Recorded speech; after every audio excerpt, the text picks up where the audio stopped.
She came to Red Creek with a name, a letter, and a promise. The name was hers. The letter belonged to a man she had never met. And the promise? The promise turned to dust the moment the train pulled away and she was left standing alone on that platform. No husband, no money, no way back. The whole town watched. Some of them whispered. Some of them laughed. But none of them moved to help her. Then a 6-year-old girl pushed through the crowd, pointed a small finger straight at Eliza Hartwell, and said the 4 words that changed everything. That's her. That's Mama. If you want to know what happened next, stay until the end. Hit that like button and drop your city in the comments so I can see how far this story has traveled. The train didn't slow down gently. It came into Red Creek the way everything came into Red Creek, hard and loud, throwing dust and noise ahead of it like a warning. The platform shuddered under the weight of it, and the handful of people waiting pressed back instinctively, shielding their faces from the grit that swirled up in the engine's wake. Eliza Hartwell stood near the rear of the last passenger car, gripping her suitcase handle with both hands. She had been gripping it for most of the past 3 days. Through Missouri, through Kansas, through stretches of land so flat and empty they didn't seem real, she had kept that same grip, fingers tight around the worn leather strap, knuckles fading in and out of pale. It was the only thing she had complete control over.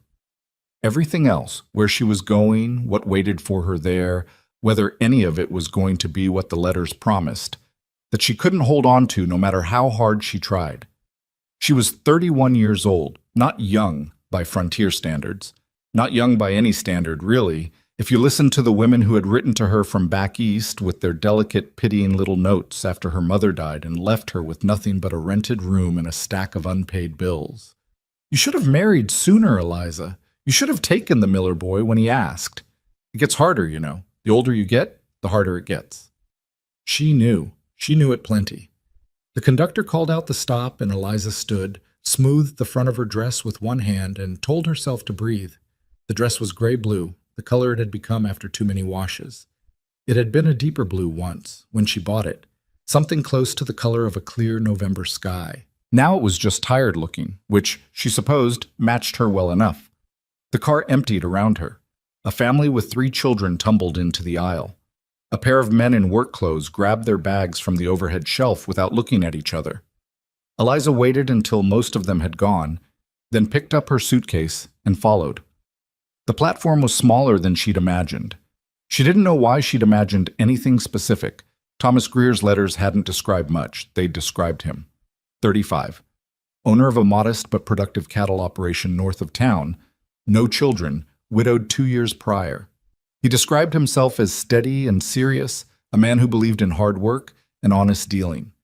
He wrote in a plain, careful hand that suggested he'd had some schooling but didn't think much of showing it off. The letters were not romantic. She had understood from the first one that he wasn't writing to court her in the traditional sense. He was writing because he needed a partner, and she was a practical woman, willing to be one. She had written back in the same spirit, practical. That's what she'd told herself on every leg of this journey. This is practical. This makes sense. A man who needs a wife, a woman who needs a home. There's nothing shameful about that.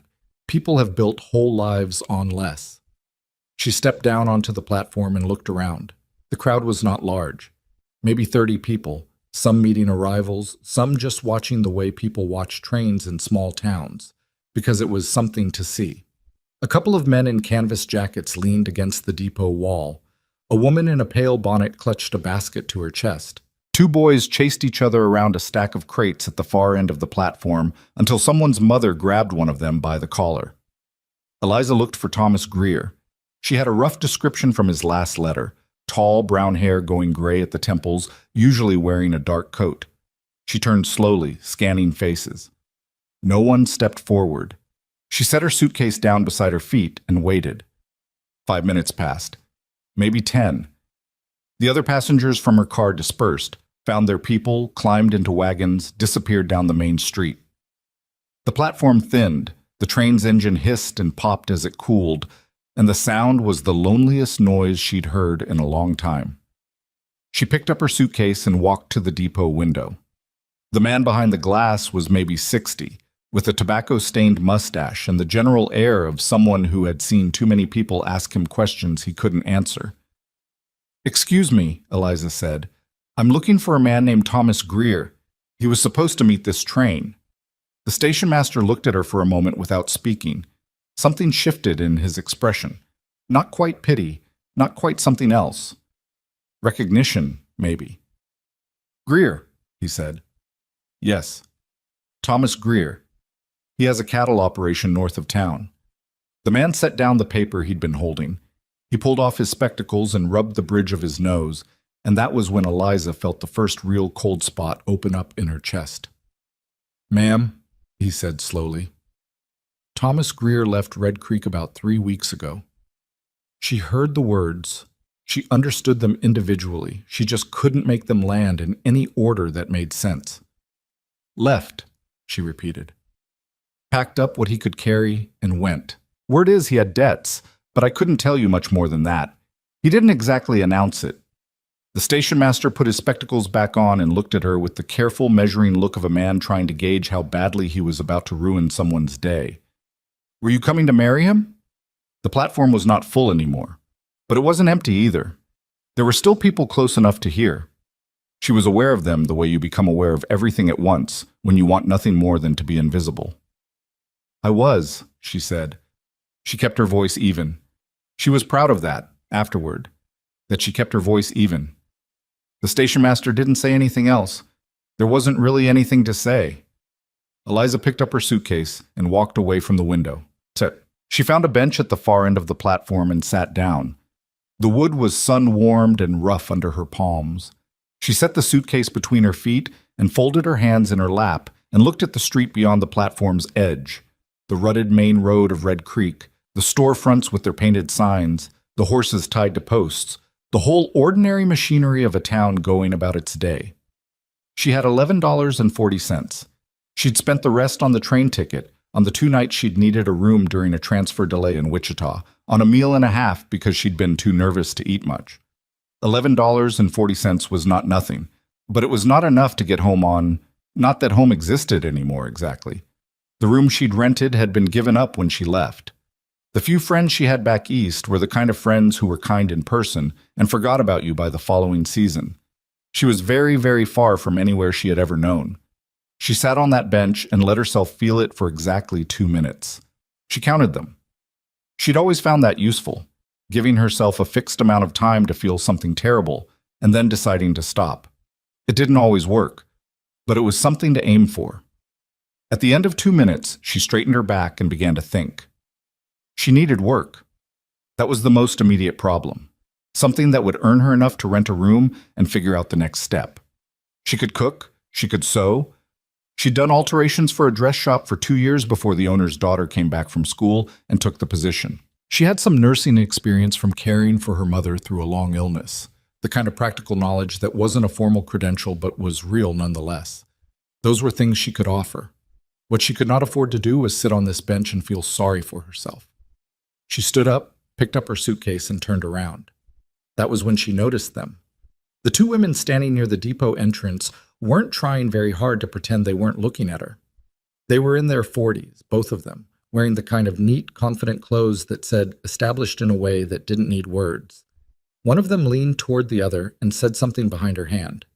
The other one pressed her lips together in that particular way that meant she was trying not to smile and wasn't trying very hard. Eliza had grown up around women like this. She knew the look. She kept her chin level and walked past them. "Awful long way to travel for nothing," one of them said. Not quite to Eliza, not quite not to her. She didn't stop. She didn't respond. She walked down the platform steps onto the main street of Red Creek and kept her eyes forward and told herself she was fine. She was fine. She was absolutely fine. She had been standing at the edge of the street for maybe 3 minutes, trying to decide which direction to walk first, when she heard the small sound behind her. Not a voice, just a shuffle, and then the particular light slap of running feet on packed dirt. She turned. The little girl was maybe 6 years old. Brown hair pulled into 2 uneven braids, one of which was coming loose at the bottom. A dress that had been laundered clean but was missing a button at the collar. Boots that were slightly too big, She walked with a careful, deliberate step that suggested she was compensating for the extra room at the toes. She had stopped about 4 feet away and was staring at Eliza with the complete and unguarded concentration that only very young children and very old people manage without embarrassment. "Can I help you?" Eliza said, because the girl was staring and not speaking, and someone had to say something. The girl didn't answer right away. She tilted her head slightly to the left, like a bird that spotted something unusual. Her eyes, dark brown, serious, moved over Eliza from her face down to her suitcase and back up again. Then she turned around. "Pa!" she shouted, in a voice that was much larger than she had any right to produce at that size. "Pa, come here." A man was making his way across the platform from the direction of the depot, not hurrying, not until he heard her shout, at which point he lengthened his stride with the slightly pained look of a parent who has learned to dread the particular pitch of that specific voice. He was tall, dark hair, some gray at the temples. A dark coat, worn at the elbows. In another moment, Eliza might have thought Thomas Greer and felt her heart do something complicated. But this man was not Thomas Greer, but she could see that immediately, not from any logical comparison, but from something simpler. This man was real in a way that Thomas Greer's letters had never managed to be. He was too tired looking, too specifically alive. There was a smear of something, maybe axle grease, on the back of his left hand, and his jaw was set in the particular way of a person who is carrying a headache and has been for a while. He reached the girl and put his hand on her shoulder. "Rose, what did I say about running off?" "I didn't run far," she said with perfect 6-year-old logic. "Rose." "Pa, look." She pointed at Eliza. The directness of it was startling. No hesitation, no self-consciousness, just a small extended finger aimed like a compass needle. "That's her. That's my mama." The silence that followed was the kind that doesn't last long but feels like it stretches. The man, her father, clearly, went very still. His expression did something complicated that ended up landing on a sort of controlled blankness, the face of a man who has learned to manage surprises without letting them show on his face because he's had to. He looked at his daughter. He looked at Eliza. Eliza, who had held herself together through the station master's news and the women's muttering and the walk down the platform stairs, felt something unexpected happen. Her grip on her composure developed a small crack, because she had not expected this, had not had time to brace for it, and it was possibly the most confusing and desperately sad and almost funny thing that had happened to her in a day full of things that were already a lot. "I'm sorry," the man said. His voice was low and rough, and not unkind. "I don't know what's gotten into her." "It's all right," Eliza said. It was not all right. None of this was all right. But she said it anyway, because what else do you say? "Rose." He crouched down to the girl's level, and Eliza watched his face shift into something more careful, more patient, the face he probably used when he was choosing his words. "This lady is a stranger. You can't say things like that to strangers." Rose looked at him with complete composure. "She doesn't look like a stranger. Everyone looks like a stranger until you know them. How do you know them if you don't talk to them?" He closed his eyes for one moment, just one, then opened them and stood back up. "I apologize," he said to Eliza.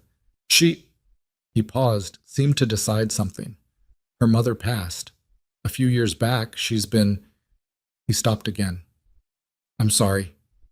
"You don't need to explain," Eliza said. She meant it. She could see enough. The girl, Rose, had not moved. She was still watching Eliza with that steady, serious gaze, head still tilted slightly, not crying, not performing anything, just watching, like she was waiting to see what Eliza was going to do. Eliza didn't know what she was going to do. She was standing in a strange town with $11.40, no husband, no plan, and a 6-year-old child looking at her like she was a question that had finally been answered. The man's name, as she learned over the next quarter hour, was Nathan Carter. He had not intended to learn her name. She could see that, could see him trying to keep the interaction contained to an apology and an exit the way a careful man handles situations he didn't choose and doesn't want. He was polite about it. He had probably had a lot of practice being polite about things he didn't want, but Rose would not leave. Every time Nathan tried to steer her toward the street, she found a reason to turn back. She had dropped something. She had a question. She was thirsty. None of the reasons were convincing, and Nathan knew they weren't convincing, and Eliza suspected Rose knew he knew, and was operating on the theory that persistence could substitute for logic. In the end, it was the station master who settled it, in the inadvertent way that small-town gossip settles things. He came out to lock the depot window, saw Nathan still standing there, and said, "Carter, you know this woman's the mail-order bride that got left?" Nathan looked at the station master with the expression of a man who would like to tell him to mind his business, but is aware that it won't do any good. "Greer's woman?" he said. "Greer's gone," the station master said, as if this were news Nathan hadn't already gathered. "Left her stranded. Don't know if she's got anywhere to go." He said it with the particular small-town effect of a man who considers this to be someone else's problem, but wants credit for having mentioned it. Then he went back inside and let the door fall shut behind him. Nathan Carter stood in the afternoon light and looked at Eliza, and Eliza looked back at him, and between them Rose stood very still, apparently deciding not to push her luck. "Is that true?" he asked. "Most of it," she said. "He didn't come." "No." "You have family somewhere? Someone who can wire you money for a ticket back?" She considered, briefly, lying, then decided it wasn't worth it. "No." He rubbed the back of his neck, that gesture men make when they're working through something they'd rather not be working through. He looked at Rose, who looked back at him with an expression of perfect, angelic patience that was almost certainly calculated. "Do you have a place to stay tonight?" he asked. "Not yet. There's a boarding house on Mercer Street. Widow Pruitt runs it. It's not—" He seemed to think better of whatever he was about to say about it. "It's clean. She's reasonable." "Thank you," Eliza said. She picked up her suitcase.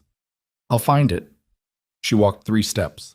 "Mama," Rose said, not loudly, just conversationally, the way you'd say a word you'd been practicing and wanted to try out in a real sentence. Eliza stopped. She didn't turn around right away. She took 1 breath. Then she turned. The girl was looking at her with those dark, serious eyes, and her expression was not desperate, not manipulative, not even particularly sad. It was something simpler than any of those things. She was looking at Eliza the way you look at something you've been hoping for so long you've almost stopped believing it exists. Nathan looked like he wanted to disappear into the ground. "Rose," he said, and his voice had gone quieter. "She could eat supper with us," Rose said. Still conversational, still perfectly calm. "Rose, this woman doesn't want to. You always say we should help people who need it." The silence that followed had a particular texture to it.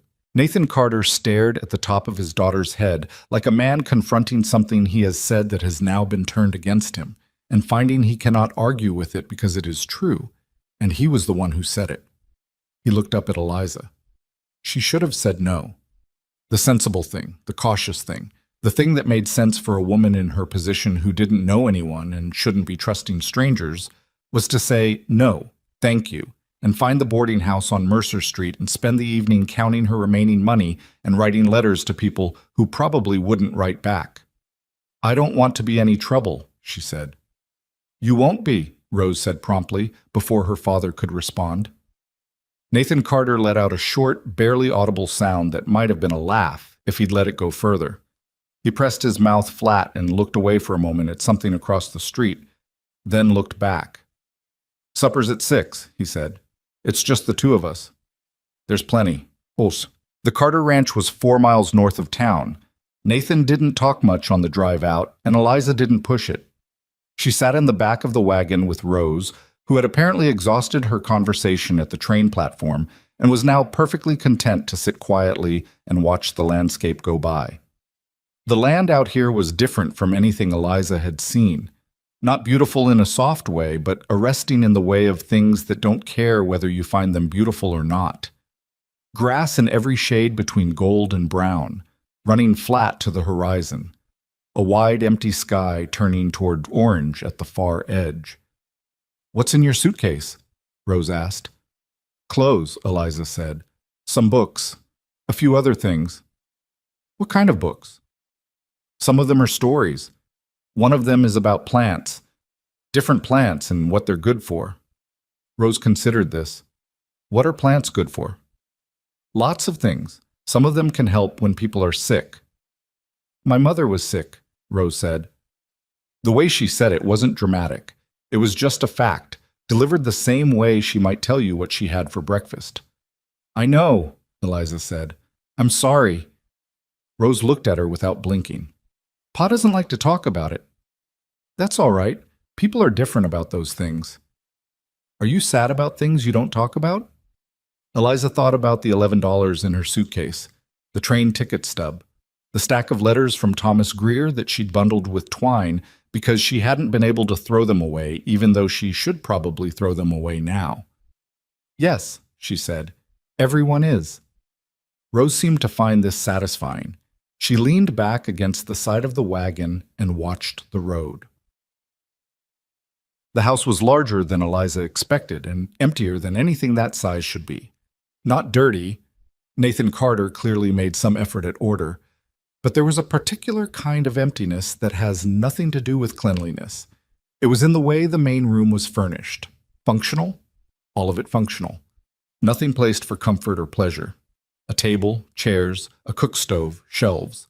Everything had its use and nothing had anything else. The kitchen was cold. Nothing started for supper. Nathan came in behind her, saw the same thing she saw, and she watched his face do something brief and quietly defeated. The face of a man who has been meaning to start supper and keeps forgetting because there's too much else. I can cook, Eliza said. He started to say something that might have been an objection. It's something I'm actually good at, she said, and you probably have work to finish before dark. He looked at her for a moment. Then he said, There's venison in the cold box. Potatoes on the shelf. That's enough, she said. He went back outside. Rose materialized at Eliza's elbow with the sudden appearance of a child who has been waiting just out of sight. Can I help? Do you know where the salt is? On the second shelf. Then yes, you can help. Supper was not a polished affair. The venison was a little tough, and Eliza had slightly misjudged the amount of pepper, and Rose knocked over her water cup and soaked the edge of the table, and Nathan righted it and mopped it up with his sleeve because there was nothing else close at hand and said nothing about it one way or the other. But it was warm. That was the thing Eliza noticed most. The kitchen was warm, and there was food on the table, and a child was chattering about something she'd seen near the creek that morning, some kind of bird with a red spot on its wing, and for a few minutes the emptiness that lived in the corners of the room retreated a little. Nathan ate more than she expected. Men who lived alone often forgot to eat properly, she'd found, or they forgot to notice whether food was any good. He didn't say anything about the meal, but he had 2 helpings, and she counted that. Afterward, while Rose was being sent to wash up, Nathan stood in the kitchen with a cup of coffee and looked at Eliza and said, You're not what I expected. What did you expect? He thought about it. Someone more... He stopped, started again. A lot of the women who come out here as mail-order brides, it doesn't always go well. For them. The town's seen a few. And they usually leave, one way or another. I'd like to stay, she said. Not here. I don't mean here. I mean Red Creek. I need work. I'm good at several things, and I'm willing to do whatever's available. She paused. If you know of anything, or anyone who might need someone. He looked into his coffee. I'll think on it. That's all I'm asking. He nodded, and then after a moment he said, She's not wrong about you, you know. Rose. She's a strange kid, but she reads people, usually. Eliza didn't know what to say to that. I'll take you back to town, he said, before it gets full dark. She slept that night in a narrow room at the Widow Pruitt's boarding house, on a mattress that dipped in the middle and smelled faintly of cedar. She lay awake for a long time looking at the ceiling, going over the day the way you go over something that feels too large and strange to have actually happened. The train platform. The station master's face. The 2 women with their pressed lips and their careful cruelty. The little girl pointing. That's her. That's my mama. Eliza was not a woman who cried easily. She hadn't cried when she read Thomas Greer's letters, and she hadn't cried on the train, and she hadn't cried on the platform when she understood what had happened. She cried a little now. Not from despair exactly, from something harder to name than that. The particular exhaustion of a person who has been holding everything in one place through an act of sustained will and finally lets it down. She let herself have it for a while, and then she stopped. She counted her money again in the dark, by feel. $11.40. She went through what she knew how to do. She thought about Nathan Carter's kitchen and the way the emptiness in that house was the kind that had been building for years. She thought about Rose. She was still thinking about Rose when she finally fell asleep. Outside the Widow Pruitt's windows, Red Creek settled into the specific quiet of a frontier town at night. Horses shifting in their stalls, a door somewhere banging in the wind, the vast, empty dark of the plains pressing in from all sides. Eliza Hartwell had arrived with a name, a letter, and a promise. The promise was gone, but she was still here. She was at Widow Pruitt's for 4 days before the money started to feel thin. Not gone, not yet, but thin in the way that makes you start counting things twice, measuring out portions in your head before you've even sat down to eat. The boarding house cost 60 cents a day, which included a room and 2 meals, both of which were adequate in the way that things managed by someone who doesn't particularly enjoy cooking tend to be adequate. The biscuits were dense. The soup was salt and not much else. Eliza ate everything on her plate and said thank you every time. On the second morning, she walked the length of Red Creek's main street, which didn't take long. It was a town of maybe 300 people, a general store, a livery, a barber, a bank that looked newer than everything around it, 2 saloons, a seamstress's shop, a doctor's office with dark windows. She stopped at the seamstress's shop first because it was the most obvious fit, knocked, and waited. The woman who opened the door was small and sharp-featured, somewhere around 50. She looked Eliza over with the economy of someone who has spent decades measuring people for clothes and has learned to assess them quickly. "I'm looking for work," Eliza said. "I do alterations, repairs, some dressmaking. I've done it professionally." "Where?" "Ohio, a shop called Heller's on the east side of Columbus." The woman, she gave her name as Mrs. Aldridge, leaned against the doorframe. "I've got my niece coming in 3 weeks to help through summer. Don't need anyone until fall at earliest." "Is there any chance of piecework in the meantime? Just repairs? Anything you don't have time for?" Mrs. Aldridge studied her a moment longer. "You the bride that got left at the station?" Eliza kept her expression level. "I am." The woman looked past her at the street, seemed to be deciding something. "I've got a pile of mending from the Henderson family that's been sitting for a month. I don't have time for it, and Mrs. Henderson keeps writing me notes. I'd pay you 30 cents for the lot." It wasn't much, but it was something. "I'll take it." She spent that afternoon at the small table in her room at Widow Pruitt's with the Hendersons' mending spread across the bed, working by the light from the window. 3 pairs of trousers needing patching at the knees, a dress with a torn seam at the bodice, a boy's shirt missing both its cuff buttons. The work was familiar in the way that old habits are familiar. Her hands remembered what her mind didn't have to think about, and she was grateful for that. For a few hours, she didn't have to think about anything else. She was on the 3rd pair of trousers when a knock came at her door. She opened it, expecting Widow Pruitt with some house rule she'd inadvertently broken, and found Rose Carter instead. The girl was standing in the hallway with her coat buttoned wrong. 2 of the buttons had been done in the wrong holes, leaving the collar uneven, and a look on her face that was trying very hard to seem casual and was not quite managing it. "How did you get here?" Eliza said. "Pa's at the feed store." Rose looked at the mending spread across the bed. "Are you fixing those?" "I am." "Your buttons are straight." Rose looked down at her own coat, considered the state of it without any apparent distress, then looked back up. "Can you fix mine?" Eliza stepped back from the door. Rose came in and stood still while Eliza undid the buttons and redid them correctly, and during this process said nothing, which was unusual enough that Eliza glanced at her face once to check. The girl was looking at the trousers on the bed. "Pa said you're looking for work," Rose said. "I am." "He said you're good at cooking." "I like to think so." "Our house doesn't have good cooking." She said it the same way she said everything, not complaining, just reporting. Pa burns things. A lot of people do. He burned a whole pot of beans last winter. The pot was black for weeks. Eliza finished the last button and smoothed the collar down. There. That's better. Rose looked down, then back up. He needs someone to cook, she said, and clean, and fix things. He just doesn't know how to ask. Rose, Eliza kept her voice gentle. Your father has been perfectly polite to me. He doesn't owe me anything. I didn't say owe.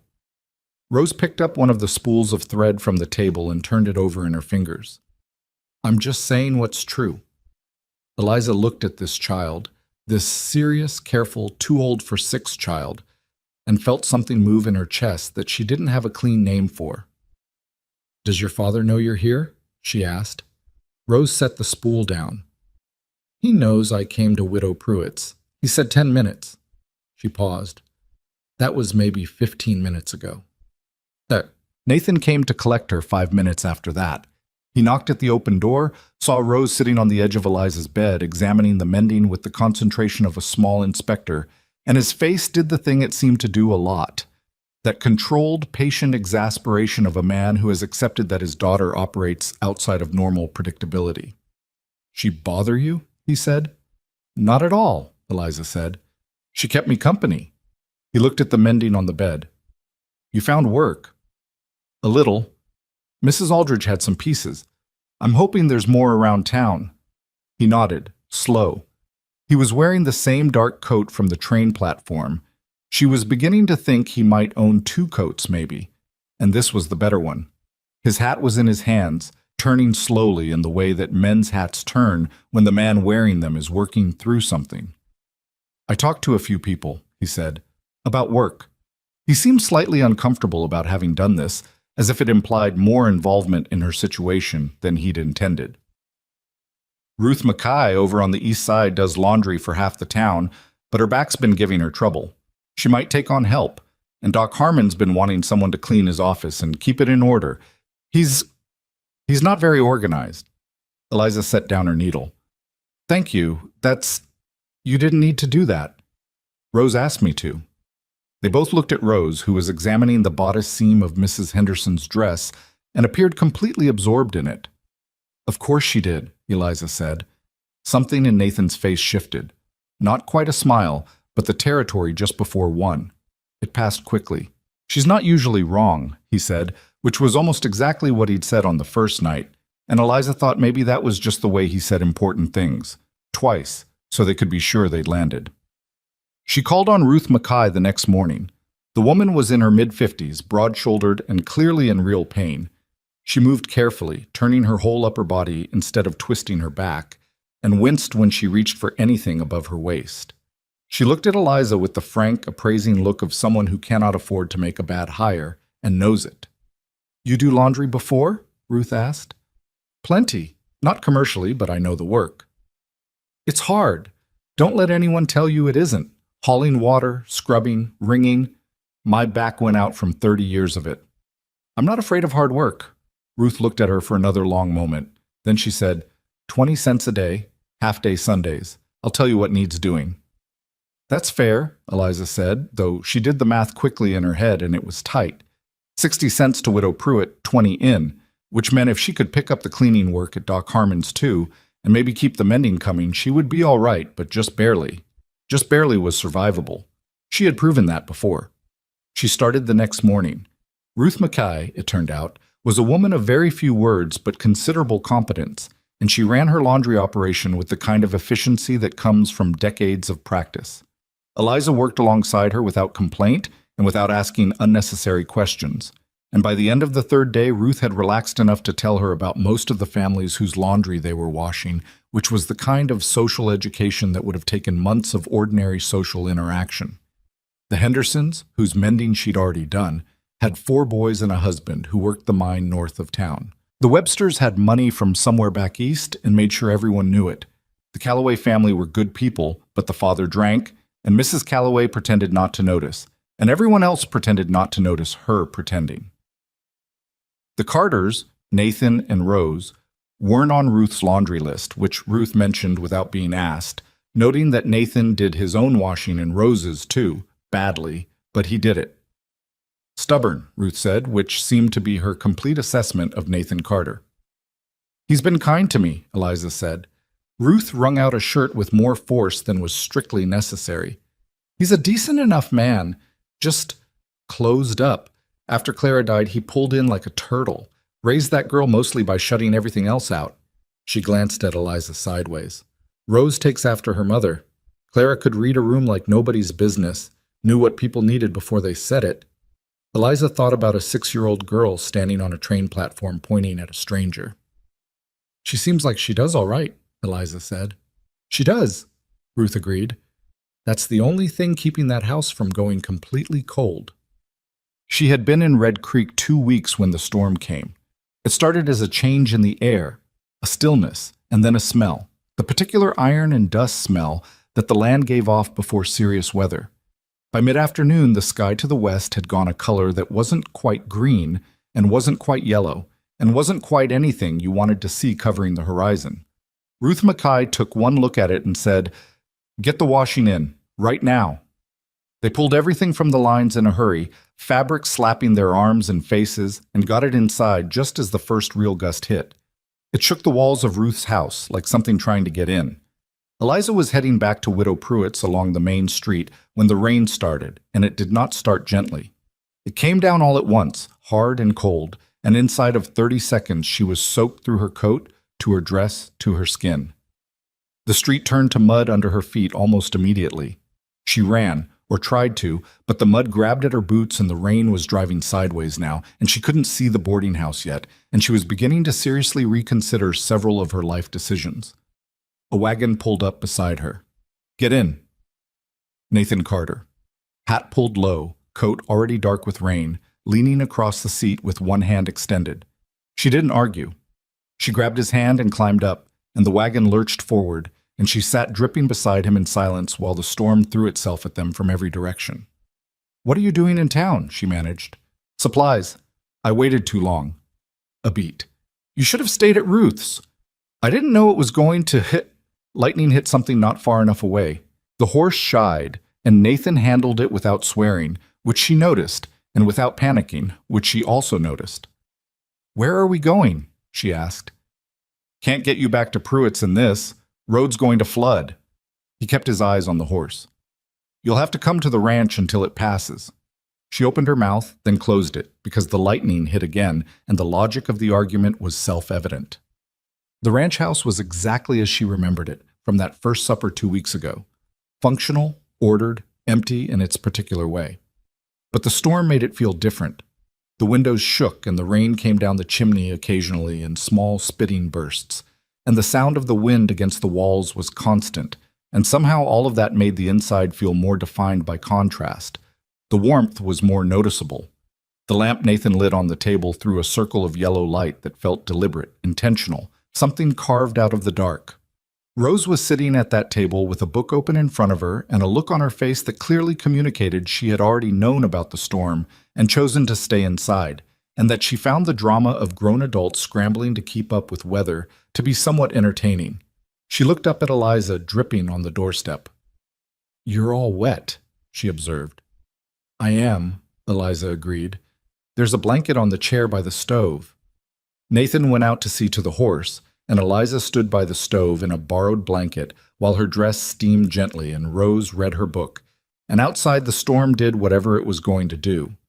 There was something almost funny about the situation, if she let herself see it that way. She was getting very comfortable with almost funny. Nathan came back in 20 minutes later, shed his coat, and stood at the stove himself.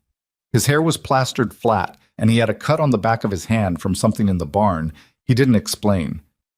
"Let me look at that," Eliza said. He glanced at the hand. "It's nothing.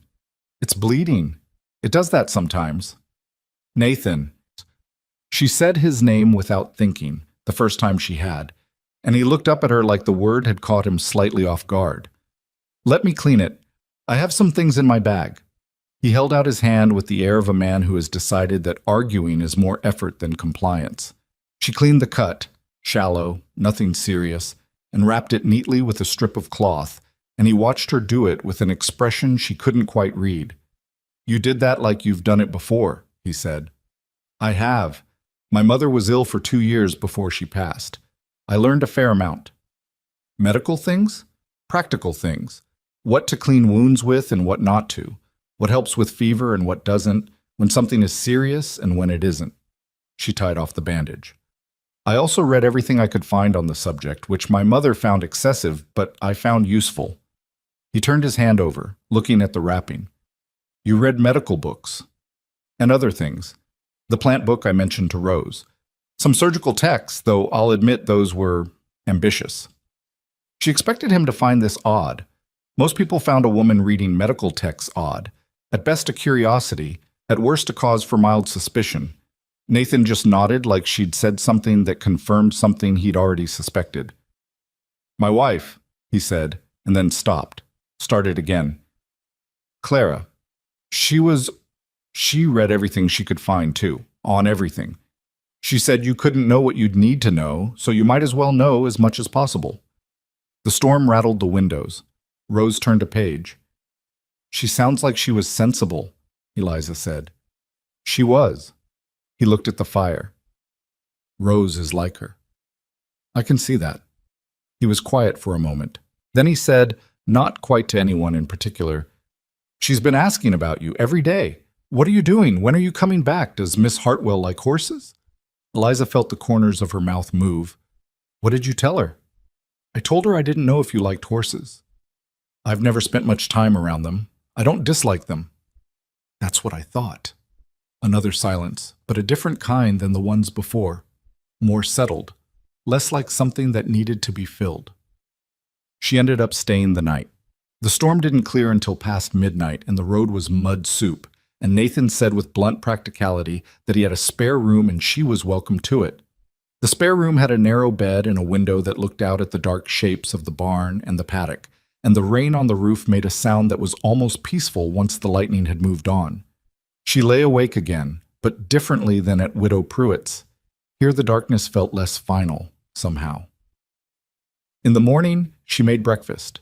She did it because she was up early and he wasn't yet, and because there was flour and there were eggs and a cured ham hanging in the cold room, and because standing in the kitchen with something to do was easier than standing in the kitchen without something to do. She made biscuits, real ones, with the lard worked in properly, and scrambled eggs and cut slices of the ham and put coffee on.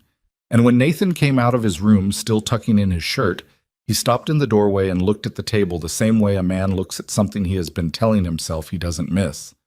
Rose came down the stairs behind him, saw the breakfast, and sat down without being asked.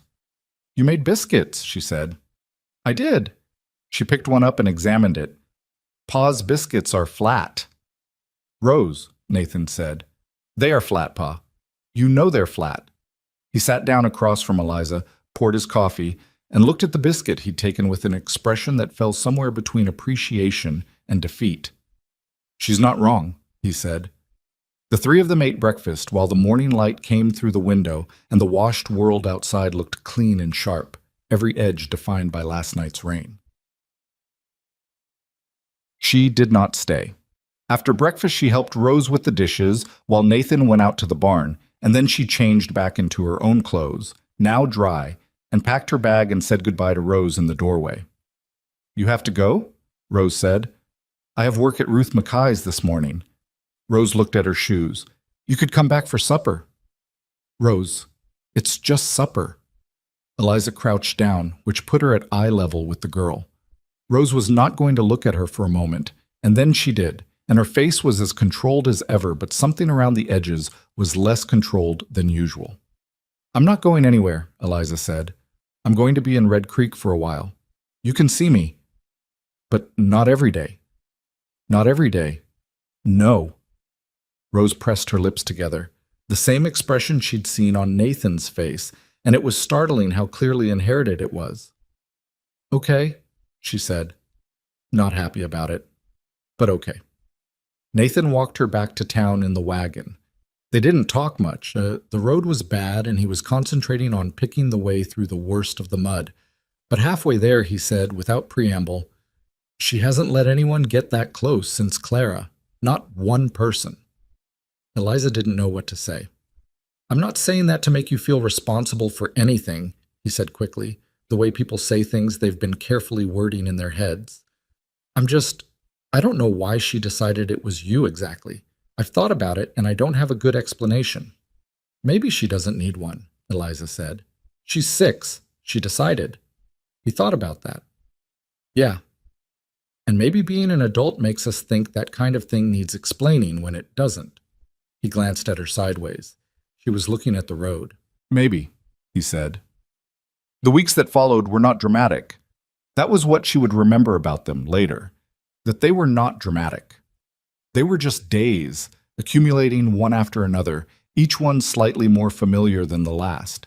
She worked at Ruth Mackay's every morning. She started at Doc Harmon's 2 afternoons a week, organizing his catastrophic filing system and cleaning a space that had clearly not had a proper cleaning since some time in the previous administration. Harmon was disorganized and distracted, and occasionally brilliant in the offhand way of men who are too interested in the interesting parts of their work to bother with the surrounding structure. And Eliza got along with him well enough because she didn't need him to be tidy, just needed him to let her make things tidy around him. She ate supper at the Carter Ranch twice a week, then 3 times. The first time it became 3 times, she registered it herself, counted it, and waited to see whether Nathan would say anything. He didn't. Rose, for her part, treated Eliza's presence at the table as something that had always been true and therefore required no comment. She taught Rose to properly mend a seam, which took 4 sessions and considerable patience, because Rose kept wanting to talk about the plants in Eliza's book instead of attending to the needle. She showed Nathan twice how to clean a wound properly because he had a talent for acquiring them and an equal talent for ignoring them until they became problems. He submitted to this instruction with the air of a man who doesn't see the necessity but recognizes he's lost the argument. She moved out of Widow Pruitt's boarding house and into a room she rented from Doc Harmon's neighbor, a widow named Mrs. Calvert, who had more space than she needed and charged less than Pruitt. The room was larger and had 2 windows, and she felt, in a way she was careful not to examine too closely, that she was beginning to occupy it rather than just sleeping in it. Red Creek slowly stopped looking at her like she was something temporary. Not everyone. Mrs. Webster of the East Side Money remained pointedly polite in the specific way that well-dressed women use politeness as a weapon. A man at the general store called her that Greer woman once, which made her jaw tighten. There were still whispers sometimes, in the particular frequency that she was supposed to half hear, but Ruth Mackay started calling her Eliza instead of Miss Hartwell. Doc Harmon offered her opinions on his more difficult cases with the air of someone who has learned they're worth asking, and one afternoon when a rancher's wife came in with a feverish child and Harmon was out on a call, Eliza sat the woman down and talked her through what to do and what to watch for, and the woman left calmer than she'd arrived, and 2 days later she stopped Eliza on the street and said thank you. Small things. But they added up the way small things do. It was on a Tuesday evening in early April, 6 weeks after she'd arrived, that something shifted between her and Nathan in a way she hadn't entirely been expecting. Rose had fallen asleep on the settee after supper, which happened sometimes when she'd had a long day. She would simply stop in the middle of whatever she was doing, lie down, and be deeply unconscious within minutes, with the completeness of a child who hasn't yet learned to make sleep difficult. Nathan had carried her upstairs, and when he came back down, instead of doing the thing he usually did, saying goodnight and going out to check on the animals, which was his signal that the evening was ending, he sat down across from Eliza at the table. She was reading the letter. She'd been reading it most evenings, which was a habit she would have been embarrassed about if anyone had known. Thomas Greer's last letter, the one that had told her to come, that the arrangements were made and he would be there to meet the train. She read it not because she missed Thomas Greer, who she had never met and who had apparently thought nothing of abandoning a woman he'd written to for 6 months. She read it because she was trying to understand what she'd been thinking, what she'd been hoping for. Whether the woman who had bought that train ticket was someone she could have told if she'd met her on the street. This isn't the story you think it is. She looked up and Nathan was watching her. "Letter from home?" he asked. "From no one," she said. Then, "It's from Thomas Greer, the last one he sent." He didn't say anything right away. He turned his coffee cup in his hands, back and forth, and looked at the table. "Are you angry at him?" he said finally.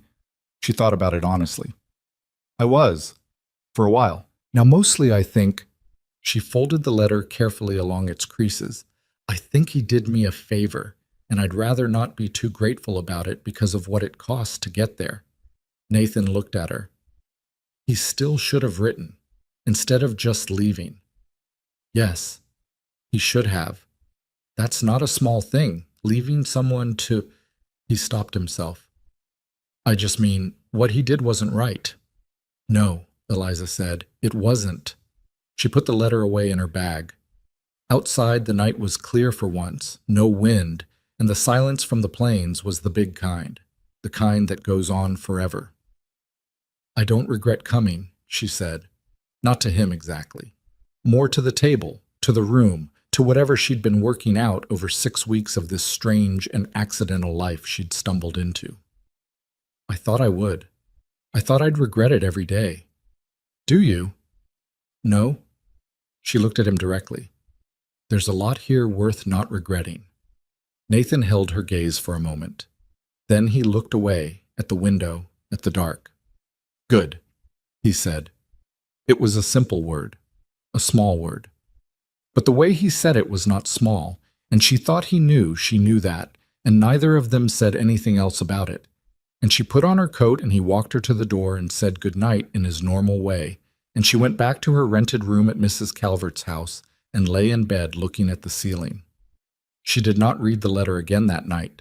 She put it in the bottom of her suitcase, under the plant book, under the spare dress, and she left it there. The first sign was a child Eliza didn't know. She saw him on a Wednesday morning in early May, being carried across the main street by his father, a miner named Potts, according to Ruth, who knew everyone by their laundry. The boy was maybe 8 years old, and his head was lolling against his father's shoulder in the way that meant he wasn't just tired, and his face had the particular gray-yellow color that Eliza had learned to recognize during the 2 years she'd spent watching her mother move in and out of fever. She stopped on the sidewalk and watched them go toward Doc Harmon's office, and she felt something tighten in her chest that she couldn't immediately explain. She mentioned it to Harmon that afternoon when she came in to file. "Potts boy," Harmon said, not looking up from the paper he was writing on. "High fever. Came on fast. Probably nothing. Kids run fevers." "His color was off," she said. "Not just fever off, something else." Harmon looked up at her over his spectacles.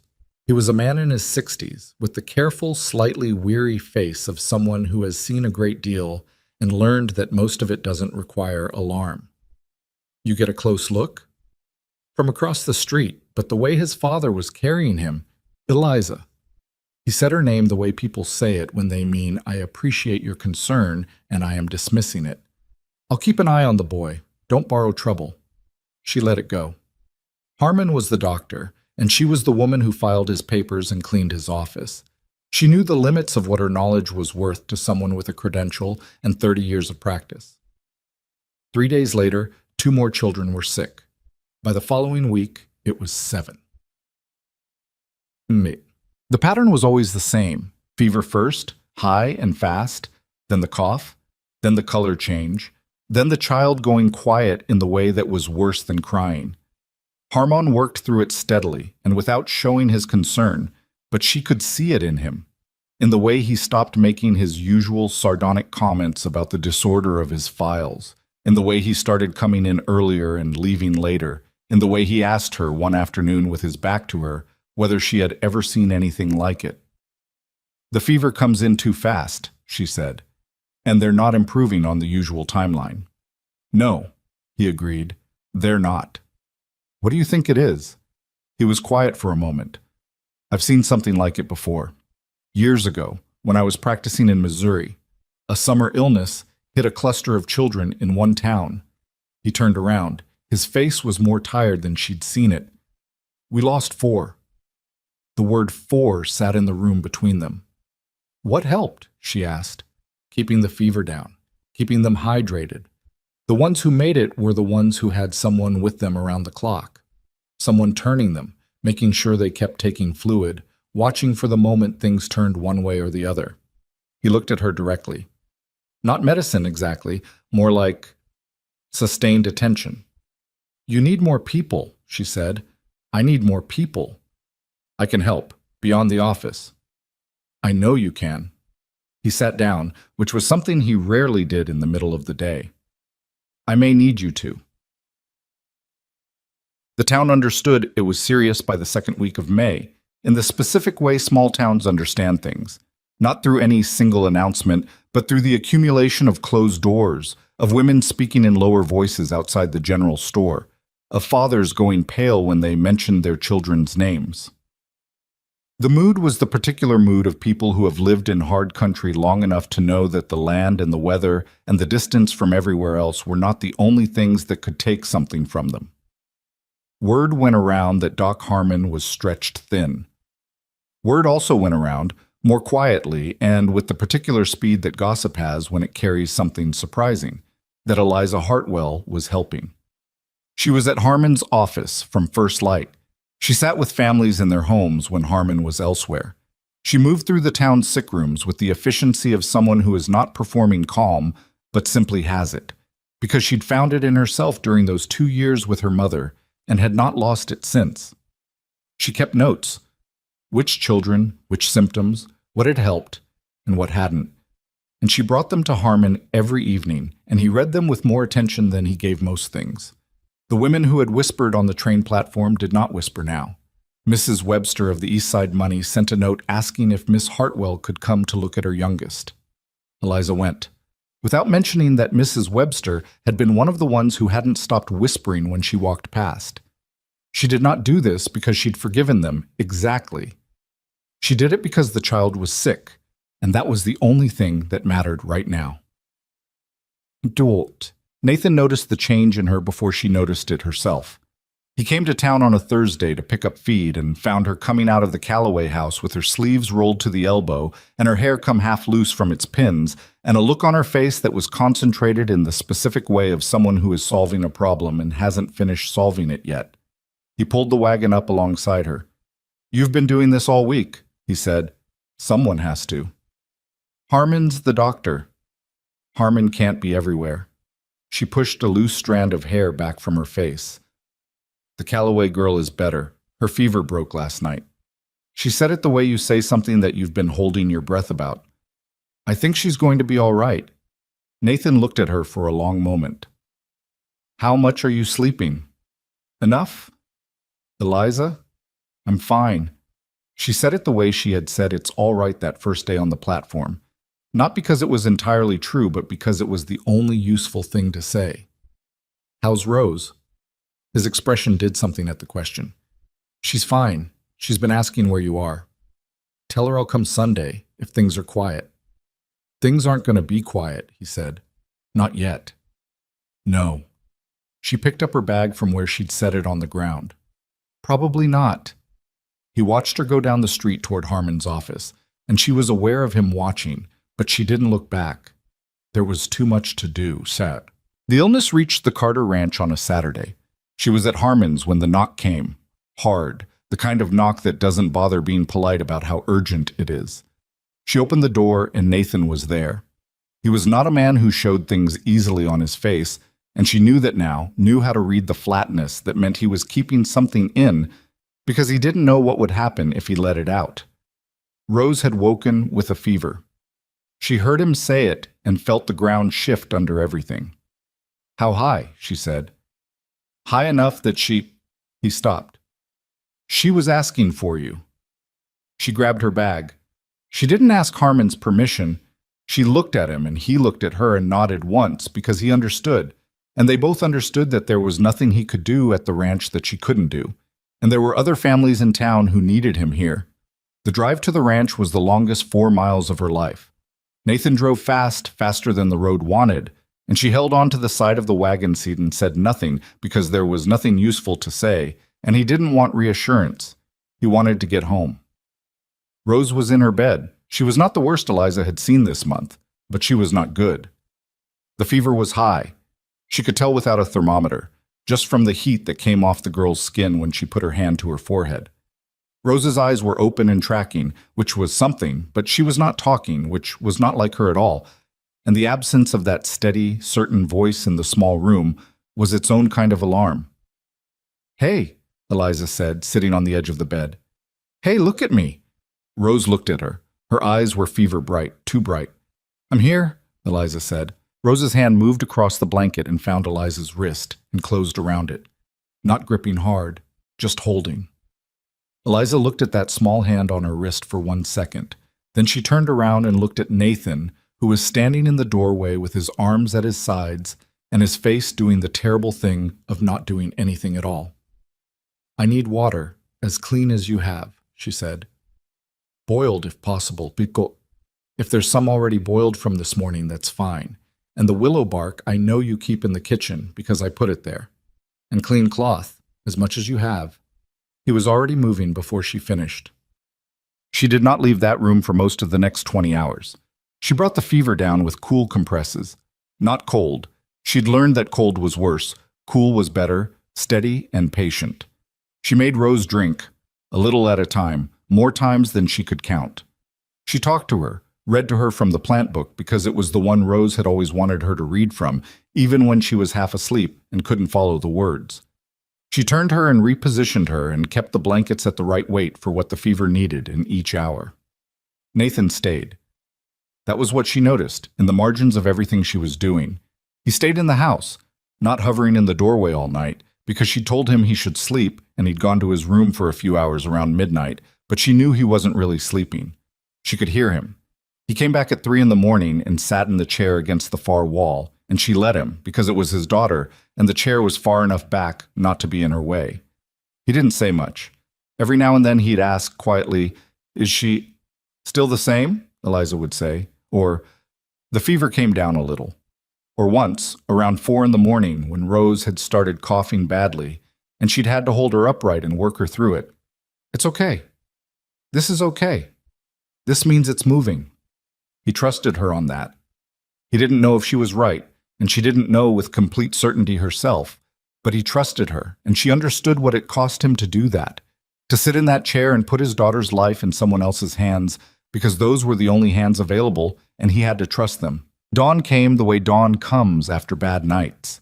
Not suddenly, but in a gradual brightening that seems almost apologetic, like it's not sure it has the right to bring a new day to whatever happened in the dark. Rose's fever broke just before 6 in the morning. Eliza felt it, felt the change in the heat under her hand, the quality of the sweat different, the girl's breathing going easier. Rose turned her head and looked at her with eyes that were clearer than they'd been in 20 hours, and she said, in a voice that was rough and small but unmistakably her own, "Mama, you stayed." The words hit Eliza somewhere she wasn't protected. She had been holding herself together all night with the same quiet efficiency she brought to everything difficult, and she had done it well, and she was not going to fall apart now because the worst had passed. She knew that. She told herself that, firmly and directly. Her eyes filled anyway. She turned her face down toward the blanket for a moment and blinked hard twice, and when she looked back up, she was mostly composed.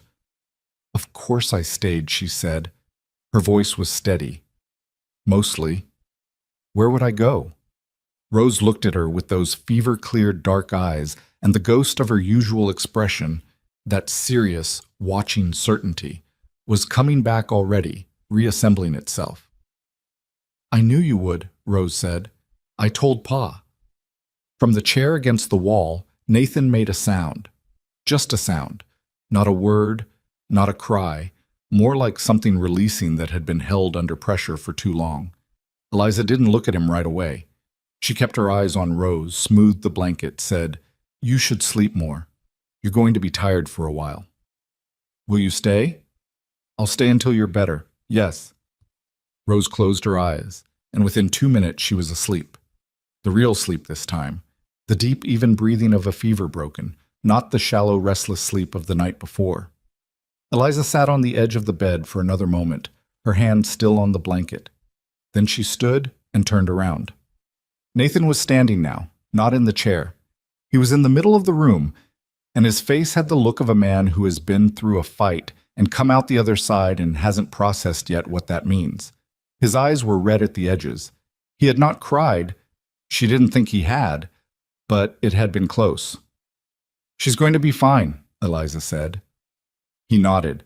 He looked like he didn't trust his voice. "Nathan." She said it the same way she'd said it that night she bandaged his hand, without thinking, just his name, direct. "She's going to be fine. Her fever broke clean. She's sleeping right." He nodded again. Then he said roughly, "I didn't know what to do. When I got there and I didn't know what to do, and all I could think was—" He stopped. "You came and got me," she said. "That was the right thing." "That's not enough." "Nathan, it was enough. You did the right thing." He looked at the floor. A long moment passed. When he looked back up, some of the rawness had pulled back behind his face. Not gone, but managed, the way he managed things. "Thank you," he said. And it was the way he said things that mattered. Twice, before, when he told her Rose wasn't wrong about her. This was once, but it was the kind of once that was bigger than most things said twice. "Don't thank me," she said. "Just let her sleep." She stayed 3 days. There was no real discussion about it. Rose needed watching, and Nathan needed to work the ranch, which didn't stop itself for illness any more than it stopped itself for anything else. Eliza slept in the spare room, the same one she'd slept in during the storm. And by the second day, Rose was sitting up and eating broth and asking questions about the plants in the book and complaining mildly that the broth didn't have enough salt. "It has enough salt," Eliza said. "Pa puts more salt." "Pa burns his biscuits." Rose considered this and accepted the logic. Nathan ate supper with them both evenings, and on the second evening Rose fell asleep at the table before she'd finished eating, which she would have been mortified by if she'd been awake. And Nathan carried her up to bed, and when he came back down, Eliza was washing the bowls, and he stood in the kitchen and said, "I talked to Harmon yesterday. He said you've been the one keeping half the town's children alive this past 2 weeks. That's an overstatement." He didn't seem to think so. She scrubbed a bowl and didn't say anything. "You didn't have to do that," Nathan said. "These people—" He paused. "Some of them weren't kind to you when you came. Their children didn't do anything to me." He was quiet. She could feel him watching her, the particular quality of his attention, which was not like other people's attention. It was steady and patient, and it didn't ask for anything back, which she had found, over these months, to be a rarer thing than it should be. "Still," he said, "I know how to do something that helped," she said. "That's not complicated." For most people it would be. She set the bowl down and turned around. He was leaning against the wall with his arms loosely crossed, and the kitchen light was the kind of warm that made everything in a room look like something worth keeping. "I'm not most people," she said. Not boasting, just true. He looked at her for a long moment. "No," he said. "You're not." Or so. She went back to town on the third day. The illness was not over. There were still children sick, still families needing someone to sit with them through the worst of it. But Rose was well enough, and Mrs. Calvert's house and her own room were beginning to feel like things she should return to, if only to confirm they still existed. Nathan drove her to town again, as he had in the storm, and as he had that first morning after she'd made breakfast. It was becoming a pattern, she realized. These rides in the wagon, the particular rhythm of the horse and the road, and the silence that wasn't uncomfortable, that had become something she counted on without having decided to. Halfway to town, he said, "There's something I want to ask you." She waited. "The work you did this past month, with the sick children, you're capable of more than filing papers and cleaning an office." "I know that," she said. "I mean," he seemed to be choosing his words carefully, which was something he always did when something mattered. "Harmon's not going to be here forever. He's talked about going back east once his lease on the office is up. This town is going to need—" He stopped. "What I'm trying to say badly is that what you do has value. Real value. And I think you know that, but I don't know if anyone said it plainly." She looked at the road ahead. "No one has," she said. "Not exactly." "Then I'm saying it." She sat with that for a moment. The horses' hooves on the packed road, the sky wide above them. The The smell of the land after a week of mild weather, that particular smell of grass and dry earth that she had begun to recognize as the smell of this place. Specifically, this place that was hers now in a way that had nothing to do with what Thomas Greer had promised. "Thank you," she said.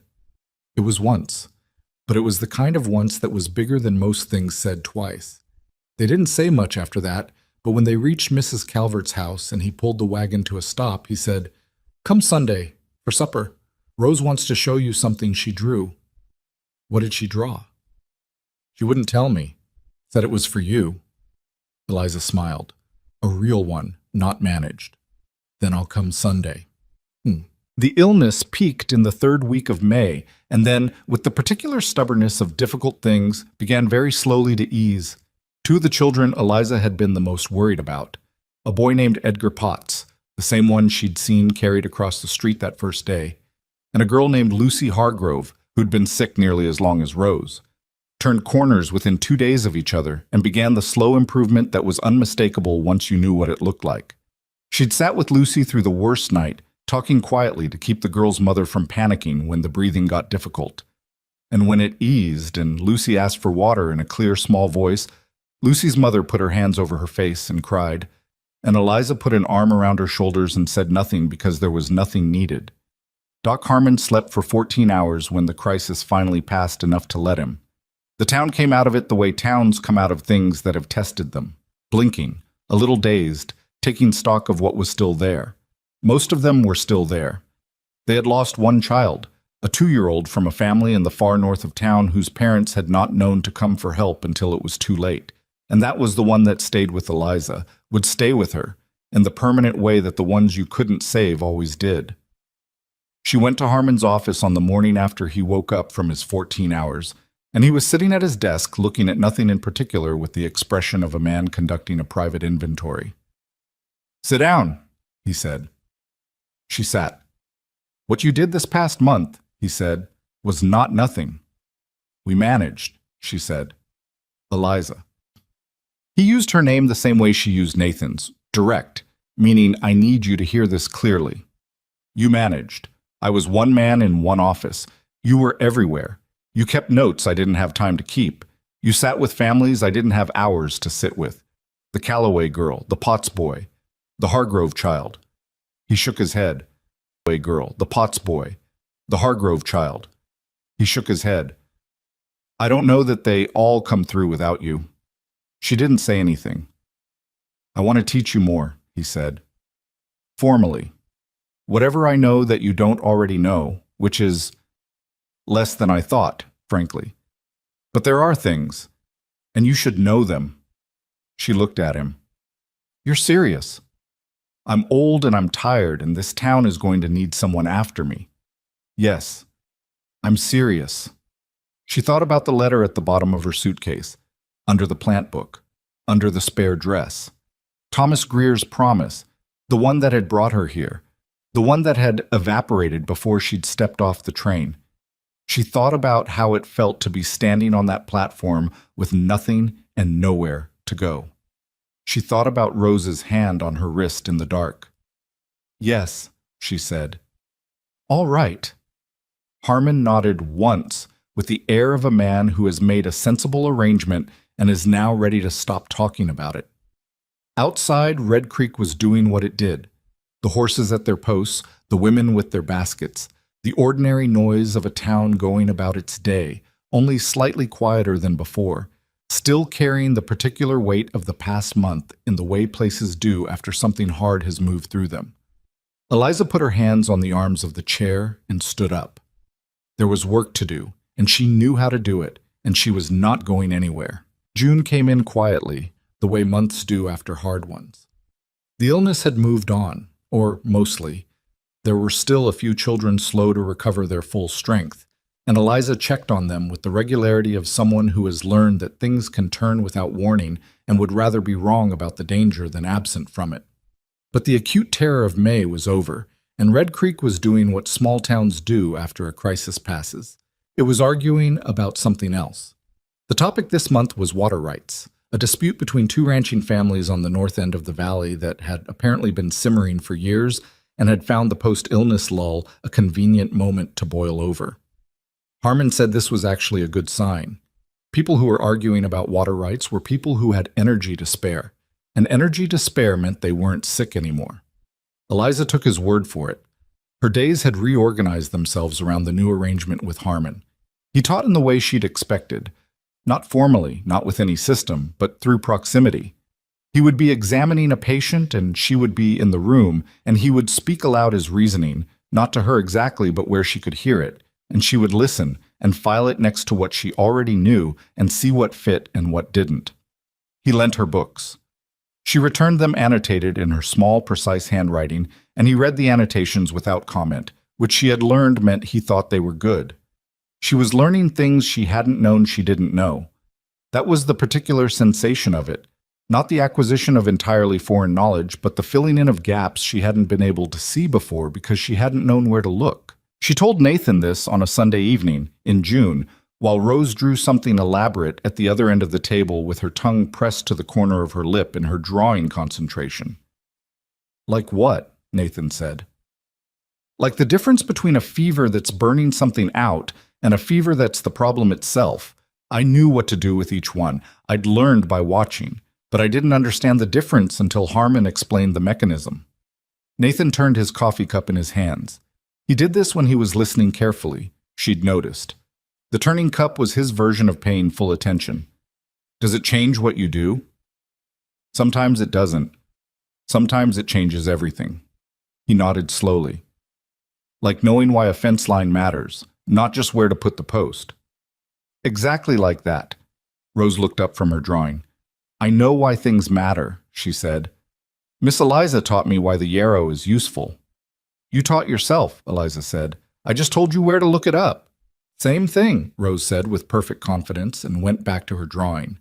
Nathan caught Eliza's eye across the table, and his expression had that particular quality it sometimes got, something close to a smile, something that lived just beside warmth.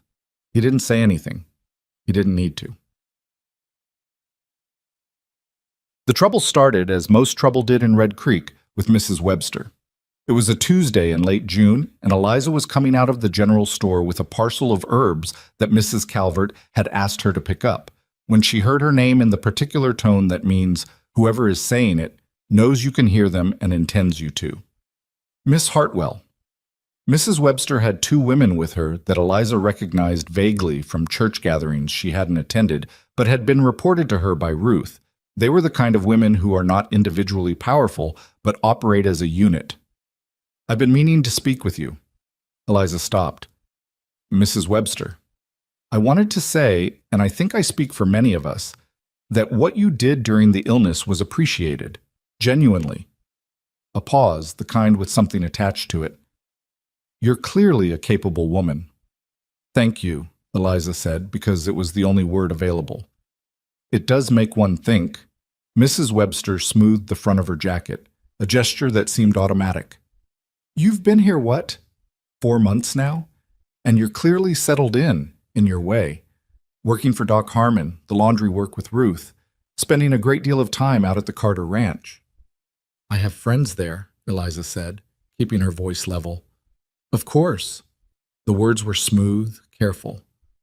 "I only mention it because people do talk, Miss Hartwell. It's a small town. A woman in your position spending that much time at a widower's home with no formal arrangement." She let the sentence stop where it was going to do the most work. "I'm sure you understand." Eliza understood. She understood exactly. "I appreciate your concern," she said, which was not the same as thanking her for it. "Good morning, Mrs. Webster." She walked away. Her hands were perfectly steady. Her jaw was tight enough to ache. She didn't tell Nathan right away. She told Ruth that afternoon while they were getting the last of the laundry in before a wind came up. Ruth wrung out a sheet with approximately the force she would apply to a problem she'd like to eliminate from the world. "Pay no attention to Miriam Webster," she said. "She's been running other people's business since before her husband made his money, and she's only gotten worse since he died and left her more time." "She's not the only one saying it," Eliza said. "She just says it to my face. Some of them do it the other way." Ruth looked at her. "Does it bother you?" Eliza thought about how to answer honestly. Not the way it would have in April, but it. She folded the sheet she was holding. I don't want it to cause problems for Nathan. Nathan Carter doesn't care what Merriam-Webster says. He might care what enough people say. Ruth was quiet for a moment, which was unusual. What are you going to do? I don't know yet, Eliza said. I'm thinking. She was still thinking 3 days later when she did tell Nathan, on a Wednesday evening after supper when Rose was upstairs and the kitchen was quiet. She told him plainly what Mrs. Webster had said, what she meant by it, what the underlying message was. She kept her voice even and watched his face while she said it. His face did the thing it did when he was genuinely irritated, a stillness that was different from his usual stillness, a set to his jaw that was not the same as his ordinary jaw. She has no business saying that, he said. She has a point, Eliza said. He looked at her. I don't think she does. Nathan, I'm not saying she was kind about it. She wasn't. But a woman with no family, no husband, spending 3 and 4 evenings a week at a single man's home, she stopped. It's not what people do, not out here. Not without, it invites talk. And talk can make things difficult for you. I'm not worried about Merriam-Webster's talk. You have a daughter. That landed. She saw it land. He was quiet for a moment, looking at the table. Rose isn't affected by what Merriam-Webster says, he said, but his voice had lost some of its certainty. She is if it changes what people think of her father. Eliza folded her hands on the table, an effort at composure that she needed because this conversation was doing something to her that she hadn't been fully expecting. I'm not saying this to create a problem. I'm saying it because I don't want to be one. Nathan looked up at her. You're not a problem. I might be becoming one. She kept her voice steady. I've been thinking that I should probably come less often, give people less to point at. The silence that followed was the kind that has texture to it. Is that what you want? He said. His voice was careful in a way that meant he was making an effort to keep it that way. It's not a question of what I want, she said. It's a question of what's sensible. Those aren't always different things. Nathan. Eliza. He said her name the same way she'd said his, the same weight, the same directness. Is that what you want? To come less often. She looked at him across the table, the lamp between them, the house quiet around them, the sound of the planes outside in the dark, that vast permanent silence that she had stopped finding lonely weeks ago. No, she said. He held her gaze for a long moment. Then he said, Then don't. It's not that simple. It can be. You're not a woman in a frontier town with no family name and no husband and nothing to protect her from what people decide she is, she said, and she said it with more sharpness than she'd intended, because it was true and she was tired and the tiredness had an edge to it that she didn't always manage to keep covered. He was quiet. He took the sharpness of it, without reacting to the delivery, which was, she thought, something considerable in a man. No, he said. I'm not. A pause. But I'm also not someone who's going to let Merriam-Webster decide who comes to supper at my table. She pressed her lips together. I know. I don't think you do. Not entirely. She looked at him. He was looking at his hands, flat on the table now, not at her. The way he looked at things when he was about to say something that cost him something to say. When Clara died, he said slowly, I made a decision. That I was going to close everything down that could hurt that way.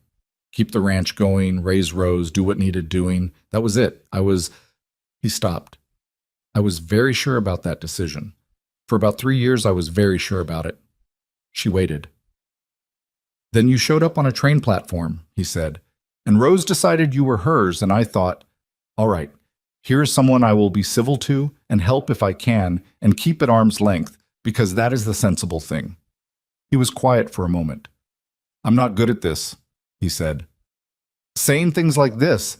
Claire used to say I expressed myself mainly through actions, and she'd had to learn to read me like a book in a different language.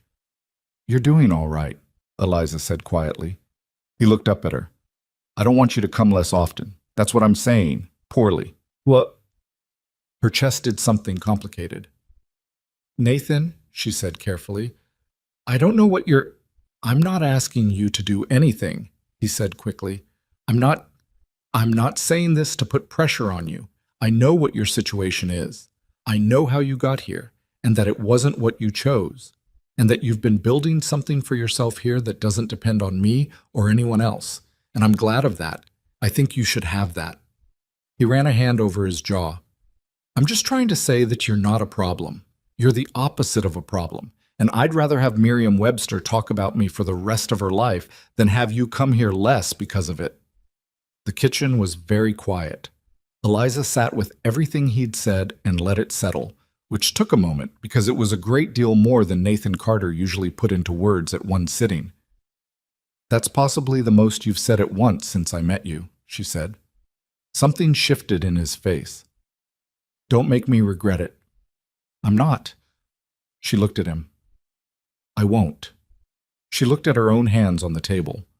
I need you to know that I'm not assuming anything about what this is, about what you mean. I know that.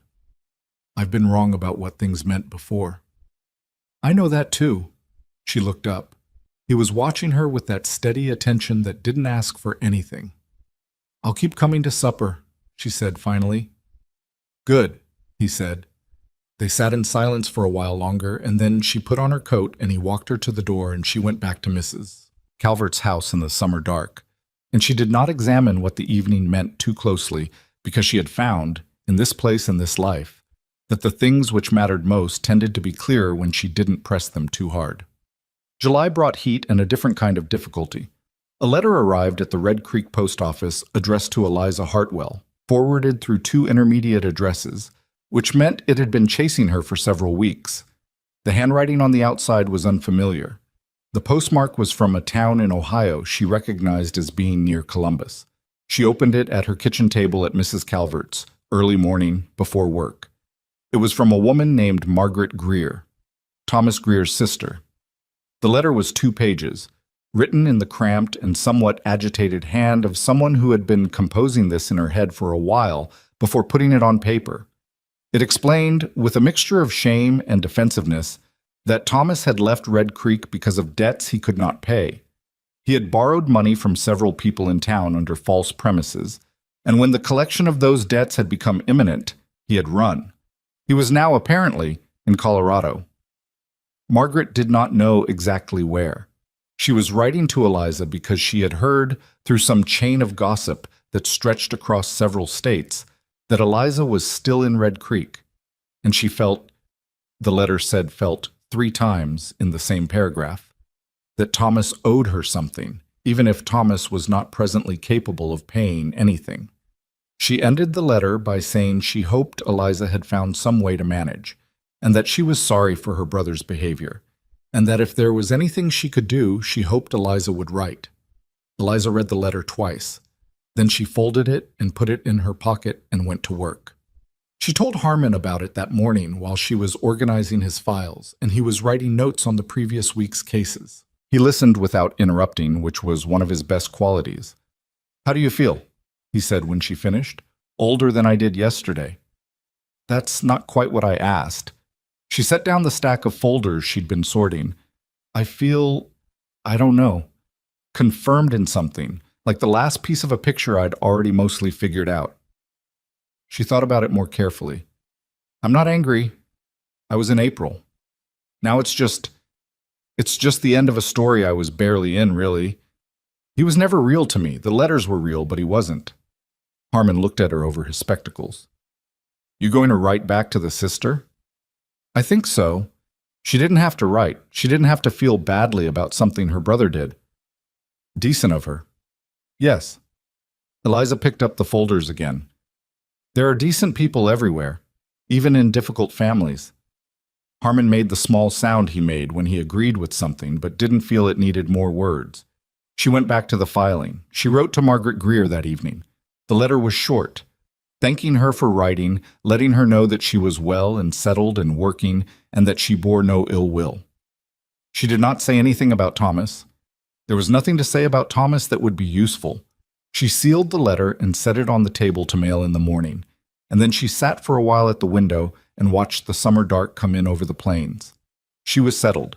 She had said so in the letter, and she had meant it, and it was strange to realize that the word had become true without her noticing the exact moment it happened. The disagreement, when it came over something small, as disagreements usually do. It was early August, and the heat had been sitting on Red Creek for 2 weeks without breaking, and everyone in town was slightly more frayed than usual, and she and Nathan were therefore not unusual in being somewhat tenser than their ordinary selves that evening. It started with Rose. Rose had been asking, with the persistence of a child who has identified a goal and is approaching it with a long-game strategy, to be allowed to accompany Eliza on her rounds to check on recovering patients. She wanted to help. She was 7 now, had a birthday in July that they had marked with a cake Eliza had made and a carved wooden figure Nathan had made, and she felt that 7 was a reasonable age for helping with things that mattered. Nathan said no. Not unkindly, but clearly. Rose argued her case with some logic and more feeling. Nathan said no again. Rose withdrew from the conversation with the dignity of someone who has not given up but has chosen a different field. And that evening, after supper, when the subject came up again indirectly, Eliza made the mistake of saying that she thought Rose probably could manage accompanying her on the easier visits. Not the sick rooms, but checking in on people who were recovered, seeing how they were doing. Nathan looked at her across the table. "I said no," he said. "I know. I'm not overruling you. I'm just saying." "She's 7. I know how old she is. I was there for her birthday." She kept her voice even. "I'm not suggesting she assist with anything medical, just Eliza." His voice had the flatness she associated with him digging in. "She's my daughter, and I said no." The kitchen went quiet. Rose, who had been sitting very still at her end of the table trying to be invisible, continued being invisible with more concentration. "All right," Eliza said. The word came out slightly too flat. Nathan heard it. She saw him hear it. Neither of them said anything else about it. The evening ended earlier than usual, and when he walked her to the wagon, there was a particular stiffness in the air between them that had not been there before, and she drove herself back to town. She had been driving herself for a month now, since Nathan had taught her, which was its own whole subject, with the windows of the house behind her going dark one by one. She thought on that drive about all the ways she might have handled it better. That was a habit she had, not always a useful one. The post-event analysis, going over what she'd said and where it had been off. She had overstepped. She knew she had overstepped. Nathan's decisions about Rose were Nathan's decisions, and she was not Rose's mother, regardless of what a 7-year-old had announced on a train platform 14 months ago. And yet she had been sitting in that kitchen for over a year, and she had held that child's hand through a fever, and she knew Rose's mind in certain ways better than her own mother might have. And it was difficult, being that and being nothing, having no name for the thing she was. She was not angry. She was something else, something that was sad in a patient-specific way, the sadness of someone who can see exactly what the problem is and doesn't know how to fix it. She gave it 3 days. On the 3rd day, Nathan appeared at Harmon's office door at mid-morning, which was not his usual time or pattern, and stood in the doorway until she looked up. "Can we talk?" he said. Harmon found a reason to check something in the back room. She set down what she was doing. Nathan came in and stood in the middle of the office with his hat in his hands, doing the turning thing, and he said, "I wasn't wrong about Rose." "I know," she said, "but I came at it wrong." He stopped turning his hat. "You weren't trying to go around me. I know that. I know you weren't." He looked at her directly. It's not easy for me, knowing where the line is, between someone being part of something and—" He stopped again. "I know," she said more gently. "I overstepped too. I know I did." "I don't want you to not say things," he said. "I don't want you to be careful with me. I'd rather you say it and us disagree than you not say it." She looked at him. "Even if I'm wrong?" "Especially then. That's what people do, isn't it? Say things and be wrong sometimes." She thought about her mother, who had said every hard thing directly and had been wrong about some of them and right about most, and had never once made Eliza feel like the saying of things was dangerous. "Yes," she said. "That's what people do." He nodded. Some of the stiffness went out of his shoulders, and he put his hat back on his head, which meant the hard part was over. Rose can come on the easy visits, he said. The ones where people are already better. I'll think on it. You don't have to. I know I don't have to. He almost smiled. She's been very quiet for 3 days, which is its own kind of talking. Eliza pressed her lips together to manage the expression that wanted to happen. She gets that from somewhere. He gave her a look. She gets it from her mother, he said. And the way he said it was different from the other times he'd mentioned Clara. Lighter, less guarded, like a door that used to need significant effort to open was moving more easily now. Clara could make a whole argument out of silence. Drove me completely mad, and I miss it every day. That's a very honest thing to say, Eliza said. I'm practicing, he said. And then he left before she could respond to that, which she suspected was intentional. August burned on, and then, finally, broke. The first cool morning in weeks came in the last week of the month, and Eliza stood outside Mrs. Calvert's house before work and felt the different air and breathed it in and thought about the fact that she had now been in Red Creek through one full turn of seasons. She had seen the plains in every weather. She had learned which streets flooded when it rained hard and where the wind came from in winter and what the sky looked like the morning after a hard frost. She had become someone who knew things about a place. That was not nothing. She was thinking about this, about what it meant to know a place, when she heard the horse behind her and turned to find Nathan on his way into town for supplies, because it was Thursday, and Thursday had become his town day, which had also gradually become the day he came past Harmon's office around mid-morning, and sometimes they had coffee if she wasn't in the middle of something. She was not sure either of them had made a conscious decision about that. It had simply accumulated, the way everything between them had accumulated. Not planned, not announced, just real. He pulled up beside her. You're up early. The air changed, she said. I wanted to be outside in it. He looked at the sky for a moment. Going to be a different September than last year. Better? Hard to say yet. He looked at her. You look like someone who's been thinking. I have been. About what? She thought about how to say it. She had been practicing being direct. Since that evening in the kitchen, she had been practicing saying things without waiting to be sure they'd land right, because you could never be sure, and waiting was just another way of being afraid. I was thinking, she said, that I know things about this place now, the streets and the seasons and the people. I was thinking about what it means to know a place. She paused. I was thinking I don't want to leave it. He was very still. I was also thinking, she said, looking at him, that there are things I know about a person too, about how he thinks and what he cares about and what it costs him to say things and what it means when he says them anyway. The horse shifted slightly and was still. Eliza, Nathan said. I'm not asking you for anything, she said quickly, because it was important he know that. I know that's not... I know what I am here and what I'm not, and I'm not trying to... Eliza. He said it differently the second time, quieter. Stop. She stopped. He looked at her for a long moment, from the height of the saddle, with the early morning light on his face and his eyes doing that thing they did. Steady, patient, taking things in without performing the act of taking them in. I'm going to ask you something Sunday, he said, at supper. I've been working up to it for a while and I haven't managed it yet, but I'm going to. She didn't say anything. I just wanted you to know that, he said. So you're not caught off guard. That's... She tried to keep her voice normal. That's a very specific warning. I'm not good at surprises. On either side. He picked up the reins.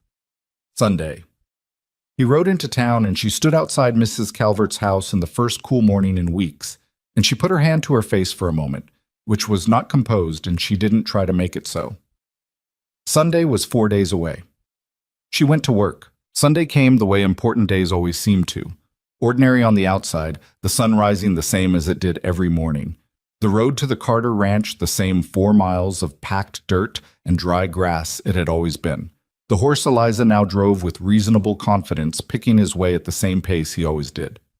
Nothing announced itself.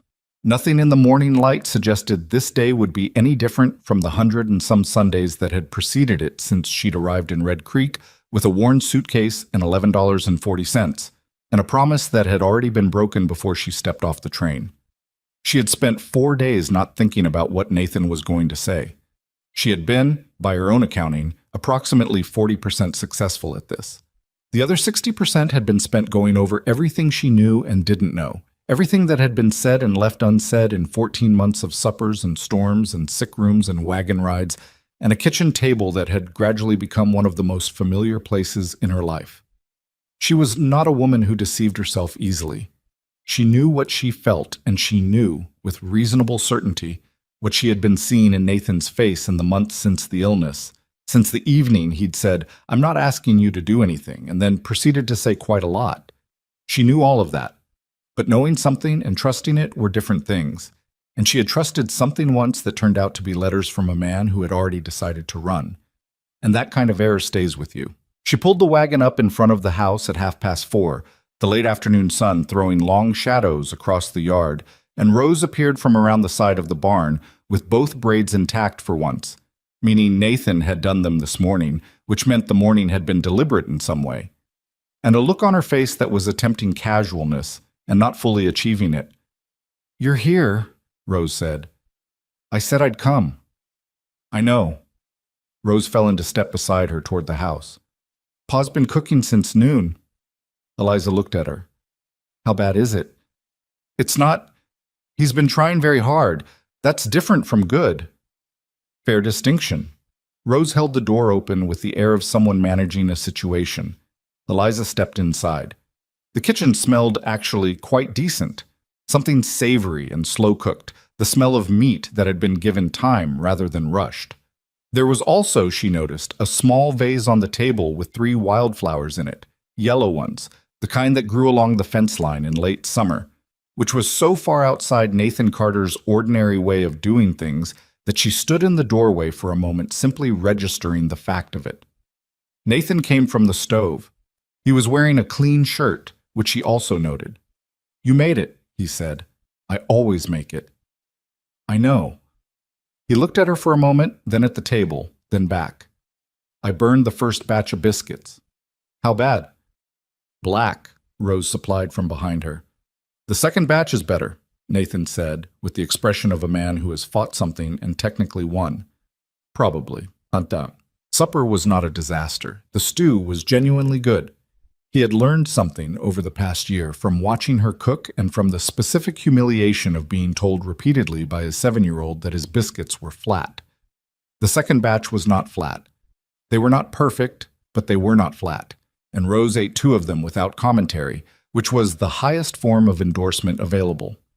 They ate and talked about ordinary things: a fence section on the north end of the property that needed repair before winter, a book Rose was working through, a mule that Doc Harmon had apparently acquired for reasons no one had fully explained. The ordinary conversation of people who know each other well enough that silence doesn't need filling, but words are still pleasant when they arrive. After supper, while Eliza washed the bowls and Nathan dried them, a division of labor that had settled itself naturally over months, Rose announced that she was going to go draw in her room, delivered this information with the deliberate tact of a 7-year-old who has decided she is being helpful, and went upstairs with considerable dignity. The kitchen went quiet. Eliza finished the last bowl and set it on the shelf and turned around, and Nathan was standing with the drying cloth in his hands and looking at her in the way he sometimes looked at things he was about to commit to. Careful, steady, nothing withheld. "I've been thinking about what I want to say for about 2 months, he said. "I know," she said. "You told me 4 days ago." "I know I told you." He set the cloth down on the table. "I thought telling you would make it easier to actually say." "Did it?" "No." He pulled out a chair from the table, not to sit down, just something to do with his hands, gripping the back of it. "When Clara died, I told you I made a decision, that I was going to close things down, and I did that. I did it very thoroughly for about 3 years, and it worked, in the way that decisions like that work, which is that you don't feel things very much, and you also don't feel very much." He paused.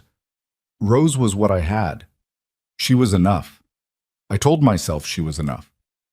She's not a small thing to have, Eliza said quietly. No, she's not. But a person can love their child completely and still be missing something. I'd gotten so used to missing it that I'd stopped noticing I was missing it. He looked at the table, then at her.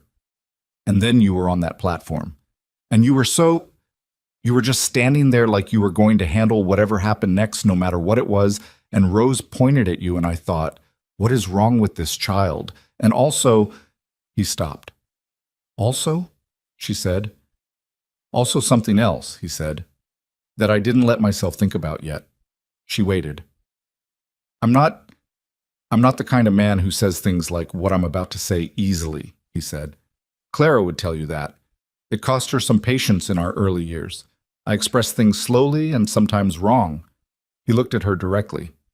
But I want to try to say this right, so I'm going to say it plainly, which is the only way I know how.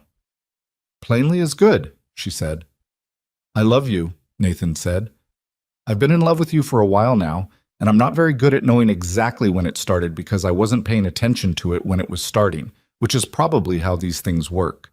And I know what you came here for, and I know it wasn't this, and I know you've built something here that's yours and doesn't depend on anyone, and I don't want to take any of that from you. He let go of the chair back. But I want to ask you to marry me.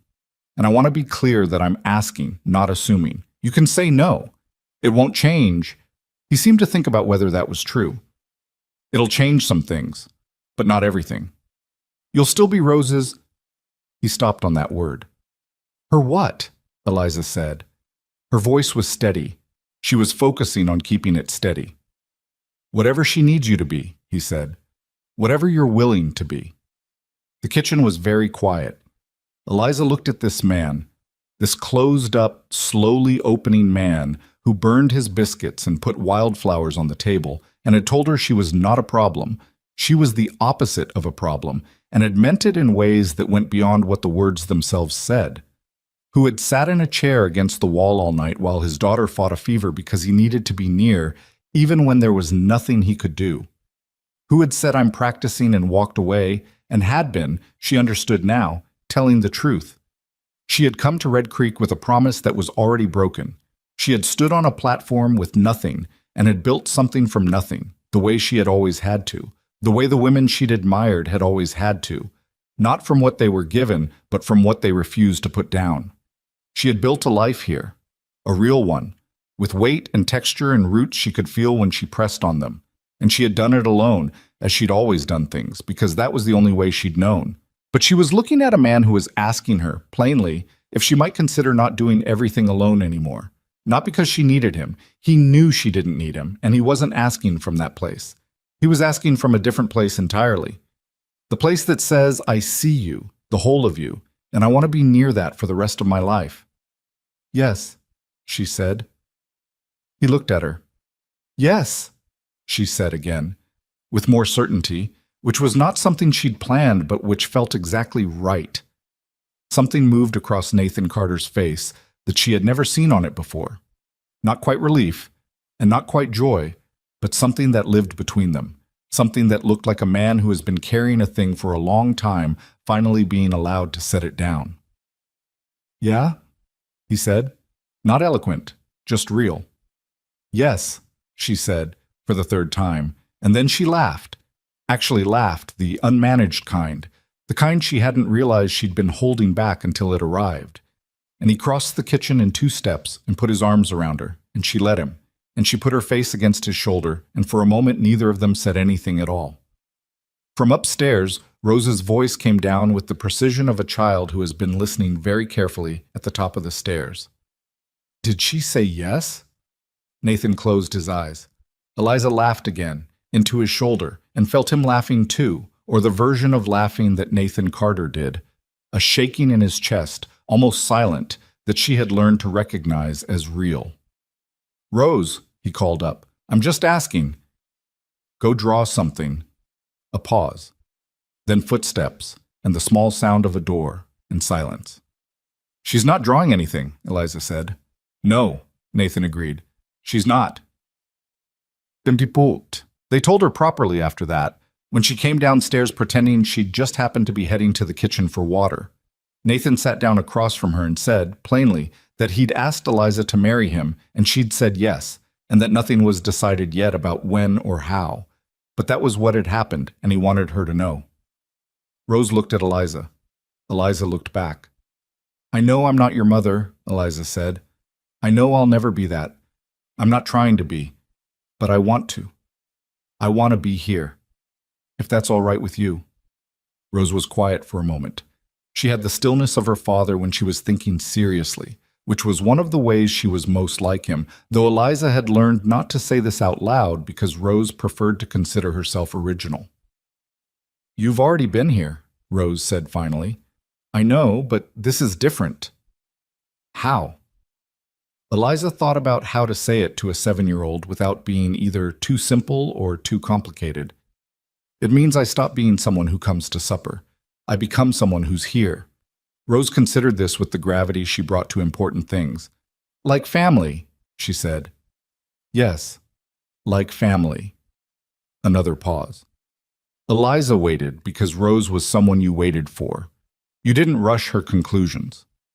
"You were already that," Rose said, with the absolute certainty of a child who has made a decision and considers it settled and doesn't understand why the adults are still catching up. "I decided that at the train station." Eliza pressed her mouth flat. "I know you did." "Pa took longer." Nathan said nothing. "He's slow sometimes," Rose said, not unkindly. "Rose," Nathan said, "it's true." She looked at Eliza. "Can you teach me more of the plant book? The part about what helps with headaches?" "Yes," Eliza said. "Tomorrow." Rose nodded, satisfied, and finished her water, and went back upstairs, and just like that, it was decided. They were married in October 6 weeks later. Not a big wedding. Neither of them wanted a big wedding, and when Nathan had asked, carefully, giving her every opportunity to want something different, she'd said she wanted something real, which was the same thing she'd wanted her whole life and had not always managed to find. They did it at the small building on Meridian Street that served as a civic hall, with Judge Alderman officiating because it was the straightforward option, and neither of them were the kind of people who needed a lot of ceremony to make something true. Harmon came, smelling faintly of the pipe he'd supposedly given up. Ruth Mackay came in her good dress and pressed her lips together very hard when Eliza walked in, which was Ruth's version of being moved. Mrs. Calvert came and cried openly, which she said she had earned the right to do. A handful of other people from town who had become, over 14 months, something closer to friends than Eliza had expected. Rose stood beside Eliza the whole time, holding her hand, wearing a dress that Eliza had made for her from a blue fabric they'd picked out together at the general store, a blue that was something like the color of a clear November sky. When Alderman got to the part where he asked if there was any reason these two people should not be joined, the hall was very quiet, and then someone in the back coughed, and that was the entirety of the objections. Nathan put a ring on her finger. He had made it himself, from silver he'd been saving. Not a jeweler's ring, not a polished perfect thing, but something that had been worked by his hands, by the same hands that handled livestock and fence lines, and his daughter's hair on Sunday mornings. She could feel the slight unevenness of it, the places where the metal had been worked and reworked, and she thought that was exactly right. She thought she would never want a smoother one. He looked at her when he put it on, and he didn't make a speech because he was not a man who made speeches, but he said, quietly enough that only she could hear, "You came here looking for a husband. You got a broken promise instead, and then you stayed anyway and fixed things that were broken, and I don't know how to say what that means, so I'm just going to say, thank you for staying." She held his gaze. "I didn't stay for you," she said. "Not at first. I stayed for me, because it turned out there was something worth staying for." "I know," he said. "I know that. That's why it matters." And she understood what he meant, because a woman who stays because she has nowhere else to go is a different thing entirely from a woman who stays because she has chosen to, because she has looked at a place in a life and decided it is hers. The first is circumstance, the second is character. She had been the first on that platform in those early weeks. Somewhere along the way, she had become the second. Without there being a single moment she could point to and say there, that's when it changed. It had changed the way real things change, gradually and then completely. They moved her things to the ranch the following Saturday. It didn't take long. She didn't have much. The suitcase she'd arrived with, now supplemented by a crate of books that had accumulated over 14 months, her medical texts and the plant book, and several others Harmon had lent her, and quietly indicated he did not expect returned. Her clothes, which had grown to fill 2 modest drawers. The small things that collect around a life that is being lived in one place. A jar of dried herbs from Mrs. Calvert's garden. A piece of embroidery that Rose had done and given her with the frank artist's confidence of a child who knows the work is good. A coffee cup she'd bought at the general store because she liked the weight of it in her hands. The spare room became her room. Not the room she'd slept in during the storm and during Rose's illness. That one was small, purely practical. Her room was different. Nathan had, without telling her he was going to, put up a shelf along the wall and built a wide windowsill bench, because he had seen her read and he knew she read best when she had something to sit on that was wide enough to tuck her feet up. He had done this the way he did important things, without announcement, just done, just there. She stood in the doorway of the room when she saw it and didn't say anything for a moment. "If you don't like the bench," he started. "Don't," she said. "Don't walk it back. It's perfect." Then, before he could register that she'd said perfect about something she'd always held should not be described as perfect, "It's exactly right." He looked satisfied in the quiet way he looked satisfied, and she thought that was something too. The pleasure of knowing someone's internal vocabulary well enough to read what the outside of their face was doing. She kept working with Harmon. This was not a discussion she expected to need to have, but Nathan brought it up first the week after the wedding, and she was glad he did because it meant she didn't have to. "I don't want you to stop," he said. "What you do with Harmon, the learning, the work. Don't stop that." "I wasn't planning to." "I know, but I wanted to say it plainly since we're practicing that." She looked at him across the kitchen table, her kitchen table now, which was still a strange thing to feel the truth of. He's going to retire eventually. He keeps saying 2 years, which I think means he doesn't know. And then Red Creek either finds another doctor or it doesn't have one. She turned her coffee cup in her hands, a habit she'd picked up from him without noticing. "I'm not a doctor. I won't ever be a doctor, not formally, not without going somewhere there's a medical school and doing things that aren't available to me." She paused. "But I can do most of what this town needs." "Harmon says so. I'd believe him over almost anyone else on that subject." "Then you do it," Nathan said. "It's not that simple. People might not—" "The Calloway girl is alive," he said. "The Potts boy. Lucy Hargrove. Rose." He looked at her. "People remember. The ones who matter remember." "Mrs. Webster might not." "Mrs. Webster took her youngest to you twice last summer and didn't say anything disparaging about it." "That's not the same as Eliza." He waited until she stopped. "You are the most capable person I know. Do the work." She was quiet for a moment, then, "You're biased." "Probably," he said. "Doesn't make me wrong."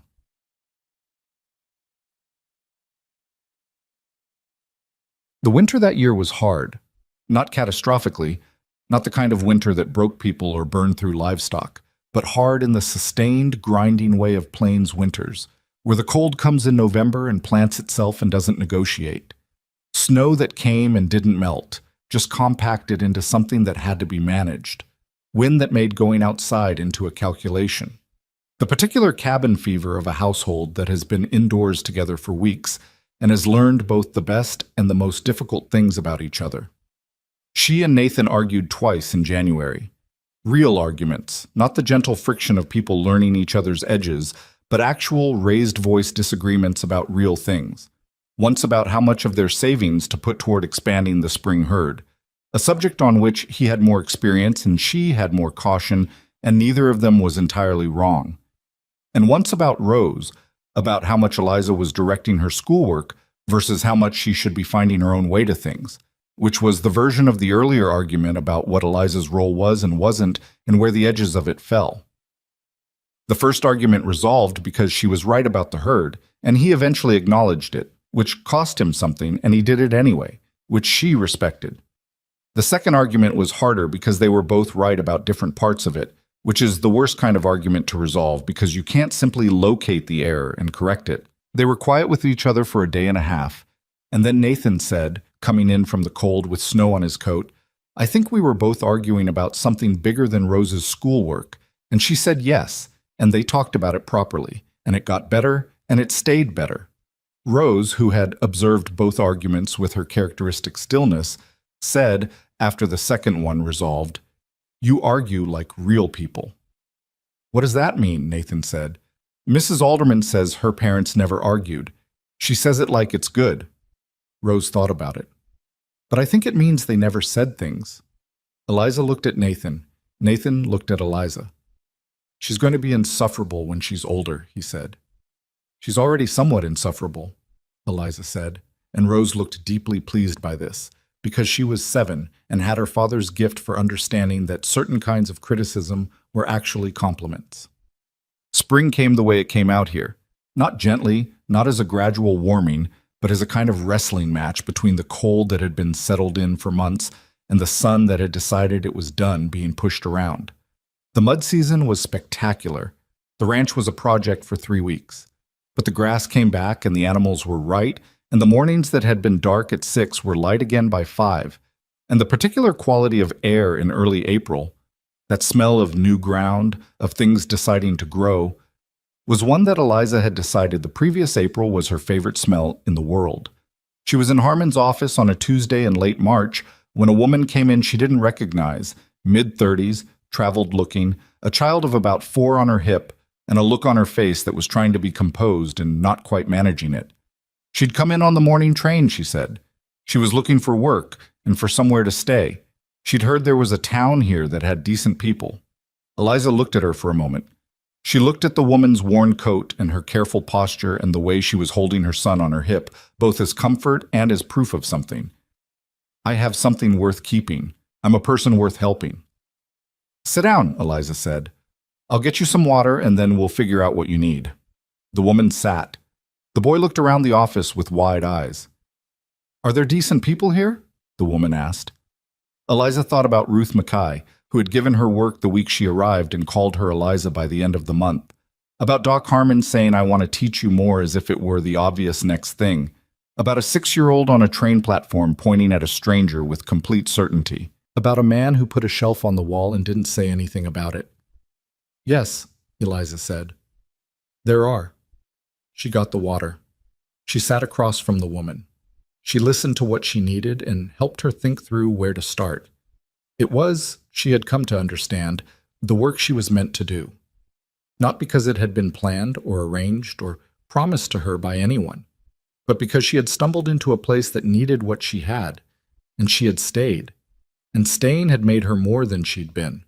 And the more had made her more useful, and that was how it worked. Not the grand gesture, not the clean arrival, but the long accumulation of small good things, one after another, until one day you looked up and realized that what you'd built from nothing was not nothing anymore. She had come to Red Creek with a name, a letter, and a promise. The name was still hers. The letter was at the bottom of a box in the room with the window seat, unread now for months, something she kept not out of sentiment, but out of honesty. Because she had made the decision to come here, and she didn't want to forget that she had made it, that it had been hers even when it went wrong, that the woman who bought that ticket was the same woman who had made everything that came after possible. The promise had dissolved the moment the train left the station. But promises, she had found, were less the point than she had been told. What mattered was not what you were promised. What mattered was what you decided to do in the place the broken promise had left you. She had decided to stay. She had decided to work with what she had, in the place she'd landed, with the people who were in it, and the life that had come from that, the imperfect, difficult, argument-having, biscuit-burning, wildflower-on-the-table life, was more than any promise had ever offered her. What? On a Sunday evening in late April, Eliza sat in the window seat in her room as the light went low and the plains outside went gold, and then orange, and then the specific deep blue that came right before full dark. Nathan was downstairs. Rose was somewhere. She could hear her moving around on the floor below, doing whatever Rose did in the hours before bed, which was usually either reading or drawing or conducting some kind of private project she hadn't explained to anyone. She was reading her plant book. the same one she'd carried in her suitcase from Ohio, that Rose had asked about on the wagon ride out to the ranch that first time, that she had read to Rose through the worst night of a fever. The pages were worn at the edges now, soft with use, and she knew most of it well enough that reading it was less about learning and more about the particular comfort of familiar things. She heard Nathan's step on the stairs, and then he was in the doorway, a cup of coffee in each hand, and he held one out to her. "You don't have to bring me coffee," she said. "I know," he said. "I was making mine anyway." He sat down on the other end of the window seat. It was wide enough, she'd made sure of that when she told him what she wanted, and looked out at the plains going dark. "Good day," he said. Not a question. "Good day," she agreed. They sat together in the quiet that was not empty, that had never been empty between them even in the earliest days when they barely knew each other, that particular quality of silence that happens only between people who have learned to be in the same room without needing to fill it. Rose appeared in the doorway behind Nathan, saw them on the window seat, and made a calculation. "Is there room?" she said. Nathan moved toward the middle. Eliza moved toward her end. Rose climbed up and settled between them with the confidence of a child who knows exactly where she belongs, tucked her feet up, leaned against Eliza's arm, and looked out the window at the same dark plains they were looking at. "It's going to frost tonight," Rose said. "Probably," Nathan said. "Is that bad?" "Depends on what's planted." Rose considered this. "What have we planted?" "Not much yet, waiting on the last frost." "So we're safe." "We're safe," Nathan said. And there it was. Not in the wedding, not in the ring, not in the moment she'd said yes in the kitchen with the wildflowers on the table, though all of those things were real and true and she would carry them her whole life. But here, in this. The three of them on a window seat watching the dark come in over the plains, the coffee cooling in her hand, the child's warm weight against her arm, the man beside her who had learned to say things and was still learning and would not stop learning, the house around them that had been empty in its particular way for years and was not empty anymore. She had not come here looking for this. She had come here for something smaller, something simpler, a name, a household, a future that was reliable, if not exciting. She had come because she was practical, and she had thought she understood what she needed. She had been wrong about what she needed. She had been wrong in the best possible way. This was what she had learned, over 14 months in a frontier town she hadn't chosen, in a life she hadn't planned, alongside people she hadn't known to want, that sometimes the wrong destination is the only way you arrive at the right one, that the things you cannot control, the man who doesn't come, the storm that traps you, the child who decides before you've decided anything, sometimes build you something better than anything you could have designed for yourself. That home is not a place you find. It is a place you stay until it becomes one. And the staying is not passive. It is the hardest and most important work there is, this decision to remain in a thing even when it is difficult, even when you are uncertain, even when no one has promised you it will work out. Nobody had promised her Red Creek. Nobody had promised her Nathan or Rose or the window seat or the plains going dark beyond the glass. She had simply stayed. She had simply decided again and again to be here rather than somewhere else, to do the work in front of her, to trust the small accumulations of ordinary days. And the ordinary days had built a life. Rose shifted against her arm. Outside, the last light left the sky and the stars started up, the way they did out here, not one by one, like back east, but all at once, too many to count, spread across the dark like someone had been holding them back and finally let go. "Look at that," Rose said softly. "I see it," Eliza said. The stars, the dark, the frost coming that would hurt nothing because they had planted carefully and they knew what they were doing and they had each other and the house was warm. She lifted her coffee cup and drank the last of it and set it down on the wide sill and put her arm around Rose's shoulders and stayed right.